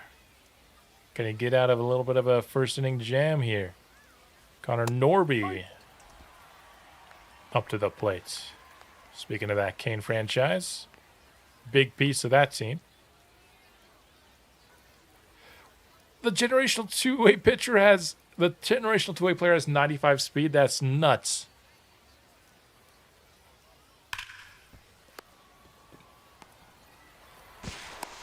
And the double play gets Vinny out clean. No hits allowed.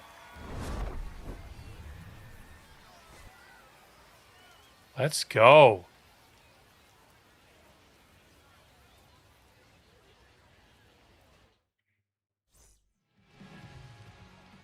Our struggling offense will be going up against Yuri Perez. Double for JJ. Love to see it. Nolan Arenado. What are Nolan's ratings at these days? 75 overall.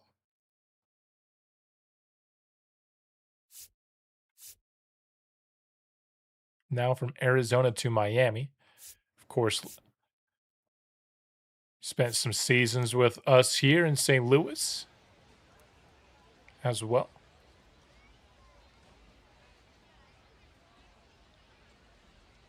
.95 speed on a two-way pitcher. Yeah, that's got to be the best prospect I've ever seen generated by the game.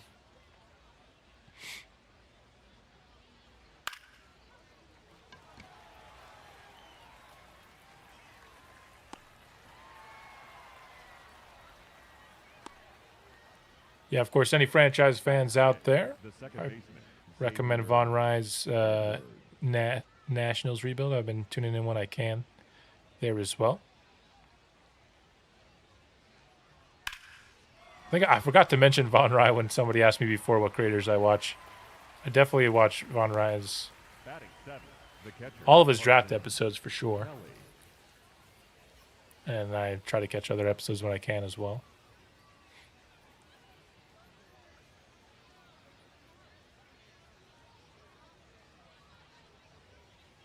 No, that's a ball. All righty.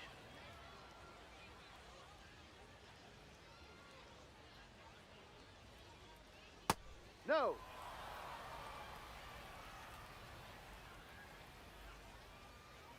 You missed him by not scouting the East at all for pitchers. Yeah, that's Ball.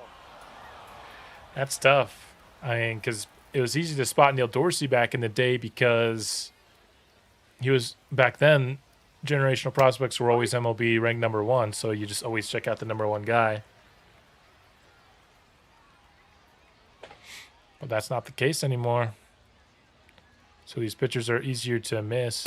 Ball 4, first base. Bernal is going to challenge that hit the bottom of the zone. And, geez, come on, ump. I mean, that's not CB Buckner levels of bad, but it's not good. Ball 4, take your base. And then we just get ball 4 at the next pitch. Batting Nice. eighth, the right fielder, Jacob Marcy. Yeah, because the higher overall would have been deceiving for the way that I look for generational starting pitchers as well. All the other things, the high stamina, the strikeouts per 9, everything would have matched up right. But the 86 overall would have thrown me off for sure.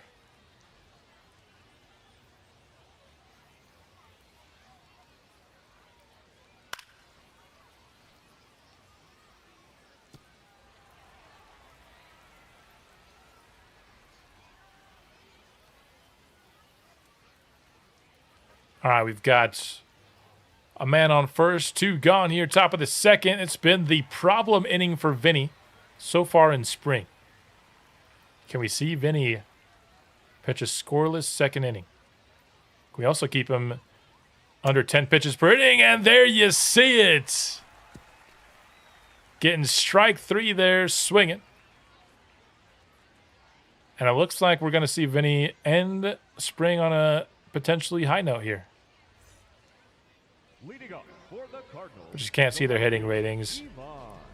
Miranda. Yeah, you would have just known he was a two-way because of the secondary positions. That's it. And then at that point, you would have looked at his ratings, seen like the high stamina, high strikeouts, and been able to piece it together from there. But that's tough to spot. A lot tougher than previous years.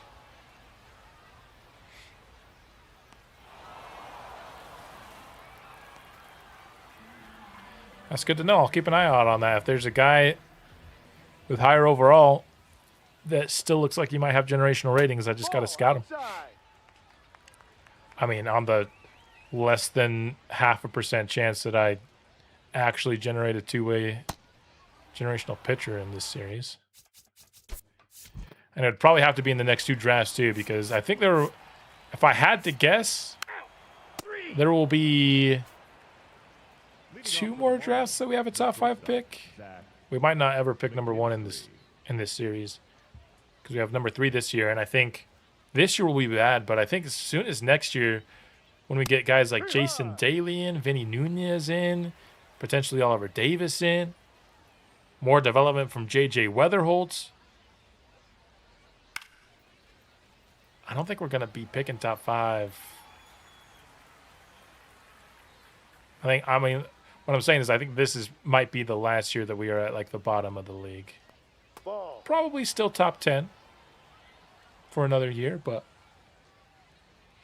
some of the pieces are starting to come together. We're starting to see some core guys that are close to the show. Like I said, September this year The center fielder, number 13, could have some Heriberto big time Hernandez. debuts. Multiple.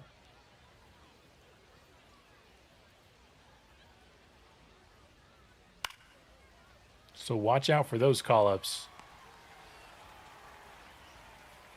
Up next for the Marlins, the left fielder, Kyle Stowers. Gonna be doing a Padres draft only franchise. All right.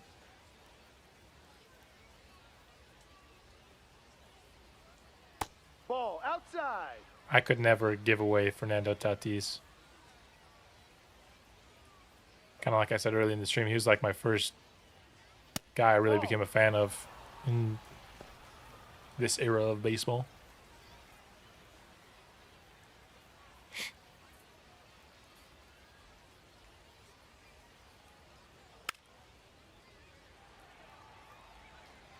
Well, we're already seeing a difference between Vinny here. We saw him face the Marlins his first ever start. Now we're seeing him face them again here the last start of spring, and there's a big difference.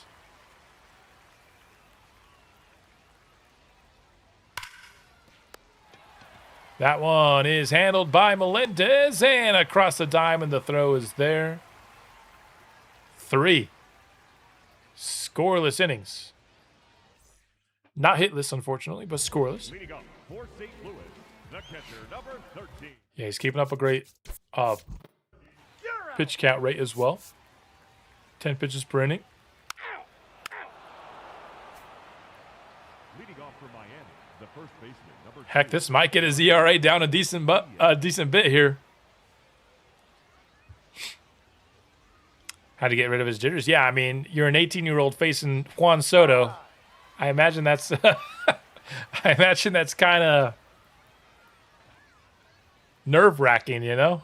Couldn't think of the word I wanted to use there.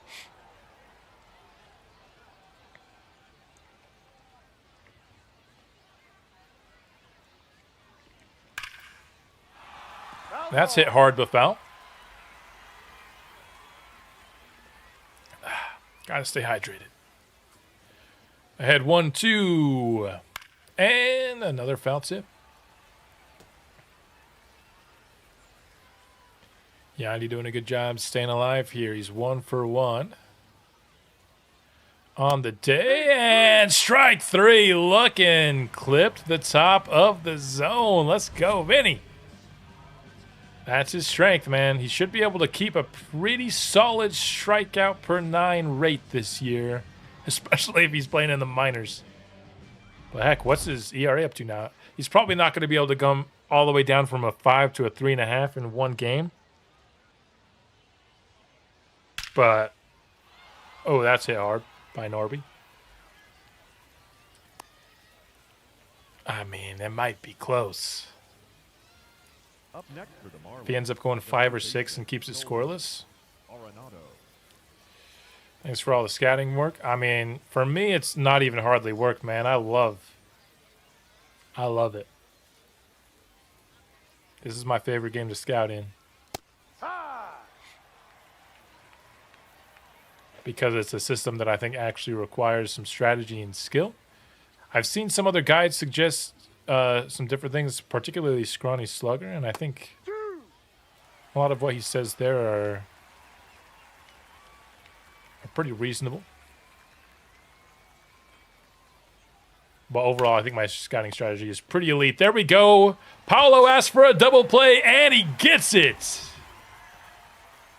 Out of the inning there with the chopper to third. Melendez to Weatherholt to Elko.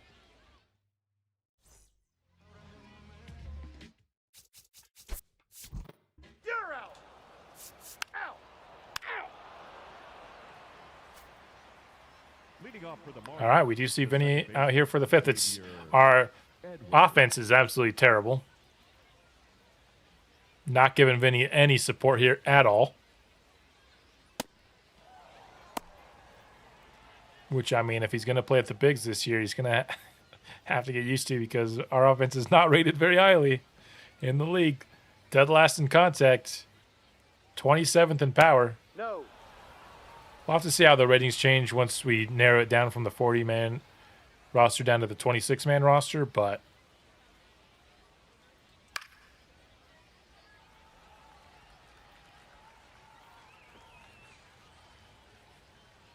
just notice that my black hat looks really dirty here with this lighting. It's not that dirty. But it kind of looks it, doesn't it, huh? Up next for the Marlins, the catcher, Carson. All right, another out here for Nuñez.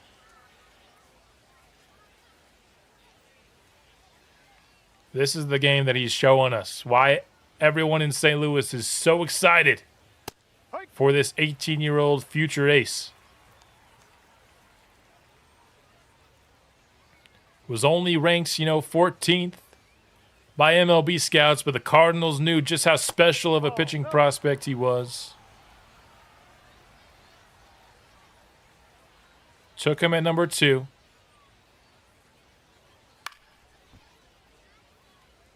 Been watching a Pirates rebuild, and every time Skeens is pitching, the offense goes silent, and the next game they score 20. Yeah, sometimes it's like that. Some of it is, especially like on opening day, right? It's going to be ace versus ace. So that is part of it.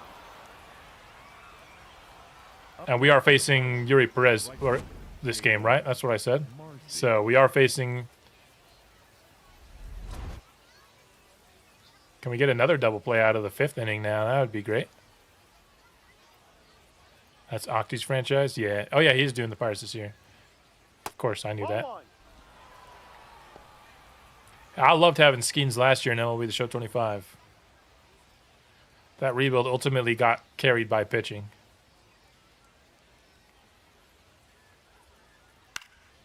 Didn't even really need to draft that much in the way of pitchers in that team because they had Jared Jones. Mitch Keller was great for us in that franchise rebuild last year. Obviously, Paul Skeens, Bubba Chandler, who's I think even a better prospect in this game than he was last game, if I'm not mistaken. And the thing, man, I can't believe Connor Griffin was a C potential prospect on release last year, man. Totally screwed me out of a cool prospect to start that rebuild with.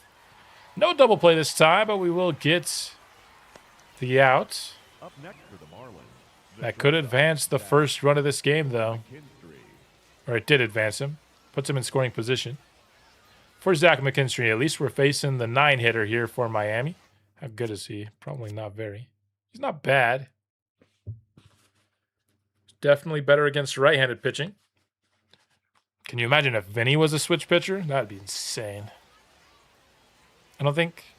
I've never really looked for it, to be fair, but I don't think I've seen a switch pitcher, and Vinny will allow the first run of the game here in the 5th. A sharp grounder past third base. Up next for the Marlins. The Marlins are on the board. I really thought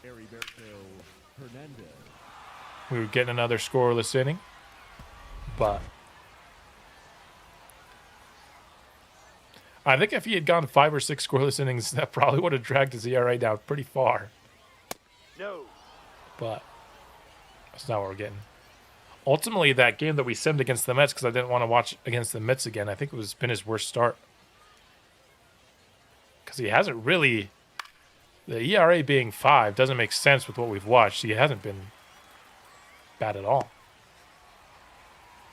Although I guess 2 runs in 3 innings. Yeah, okay. That tracks. So I was thinking of more of like actual starts, but 2 runs in 3 innings, 2 runs in 4 innings. All right. That will be it for Vinny Nuñez. Still his best start of the spring. He saved for last.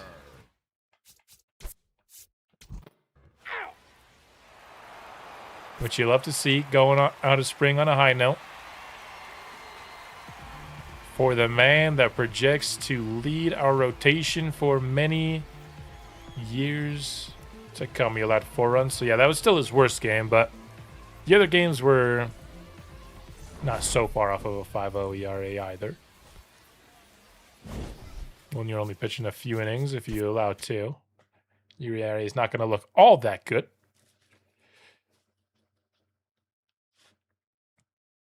Christian Robinson, another home run in this game.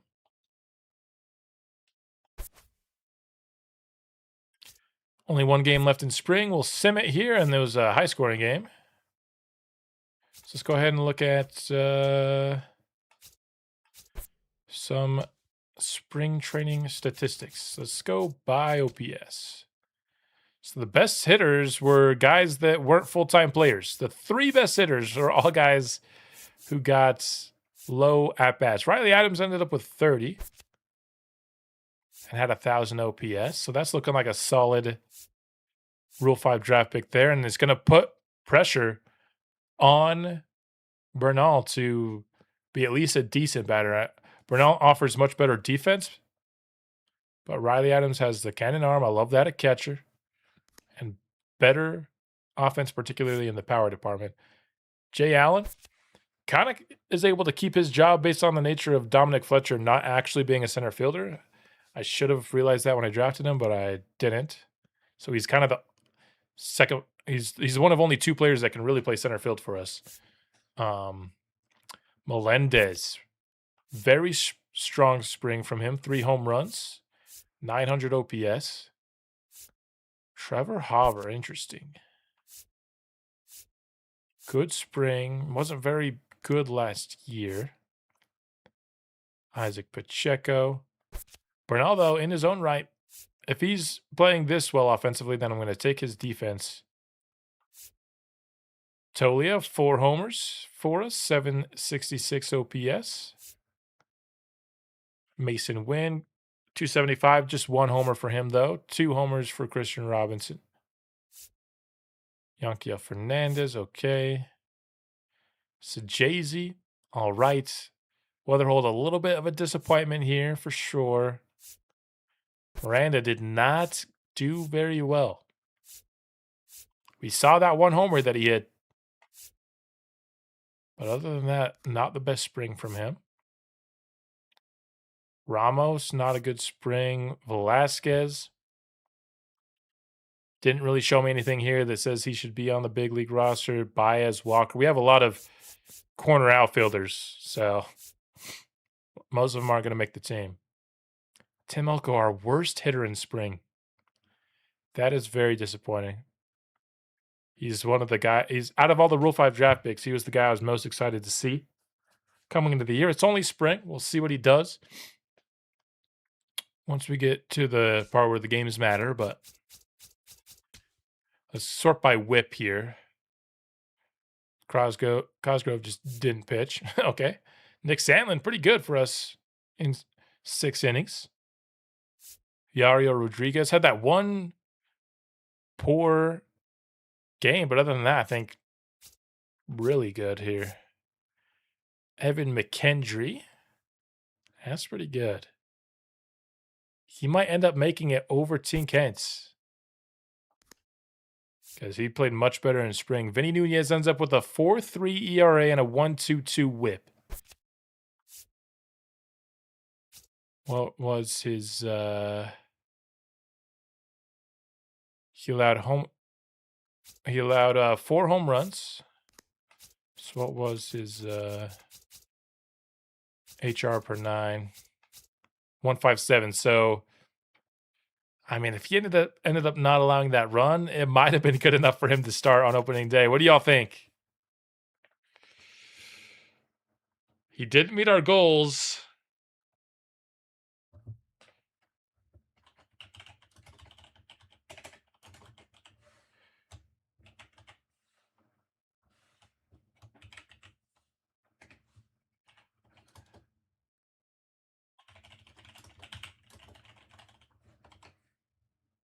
All right, I'm putting in the poll.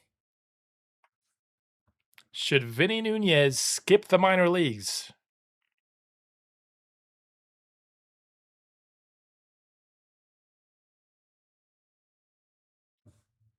After what he showed us in spring.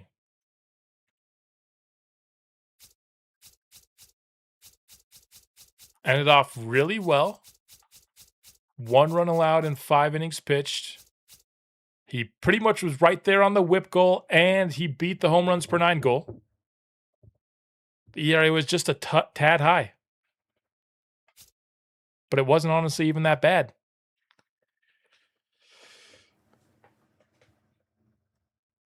Should we have an 18-year-old be our opening day starter? Next episode. Got 4 votes. Got 16 people on. Let's get some more votes up in here.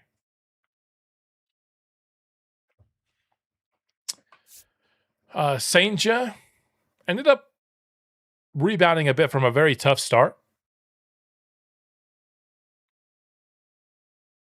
Ended up, I mean, these still aren't great numbers, but they're not horrid. 6 innings. You have like one bad inning here. 16 innings for Zephyrjan. ERA looks pretty solid. Whip was tad high. Carlos Hernandez here. Picked him in the Rule 5 draft really just because he's got pretty well-rounded stuff. Throws hard. Not all that great. The ERA for Andre Palante didn't end up being all that bad, but the whip's pretty high here. Moreno really struggled. Again, had pretty solid ERA, though. He's like the lowest overall bullpen arm. He might just end up having to play AAA for us this year.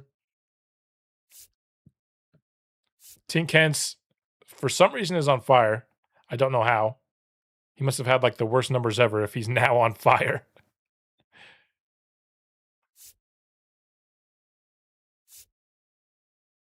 Not a good spring for Alec Marsh, geez.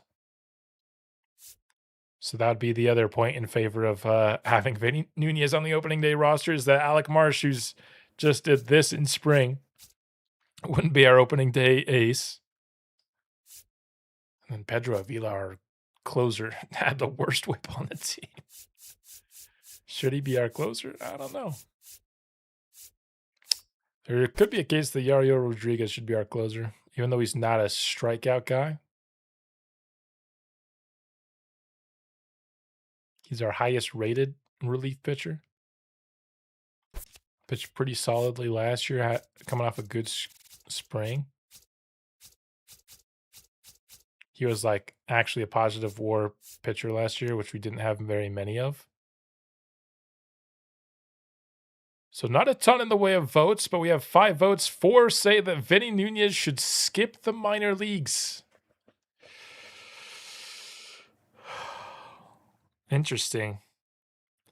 This was not my plan heading into spring to not have him pitch at all in the minors. But I was kind of impressed myself, honestly, especially with that last start.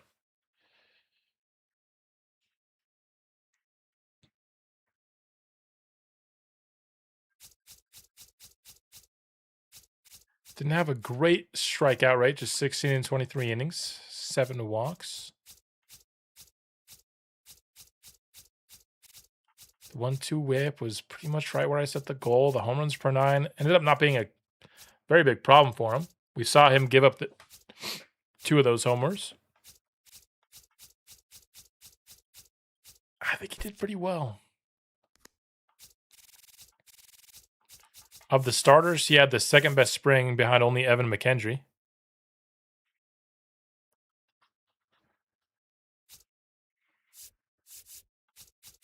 I'm going to have to think on that, but at least I know kind of what some of the people here that saw him pitch in the live stream are thinking. They're thinking that Vinny Nuñez is ready for the big leagues. And he just might well be. He went 0-2 because he got no run support whatsoever. He definitely didn't deserve to be 0-2 in the spring, though, especially that last game. No quality starts, but people just don't go 6 innings in spring anymore. Or they just don't do 6 innings in spring, so you don't really get opportunities for quality starts. But I'll have to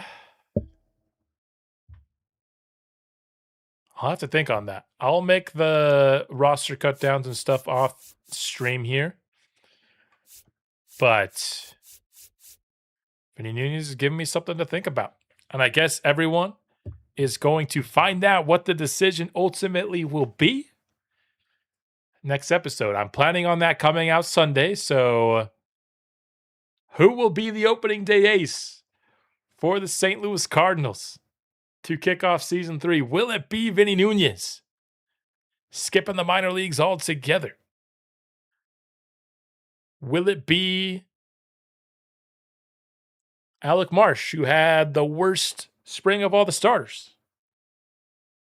Haiku Town, watching from Hawaii. Thanks for tuning in, man. Appreciate it.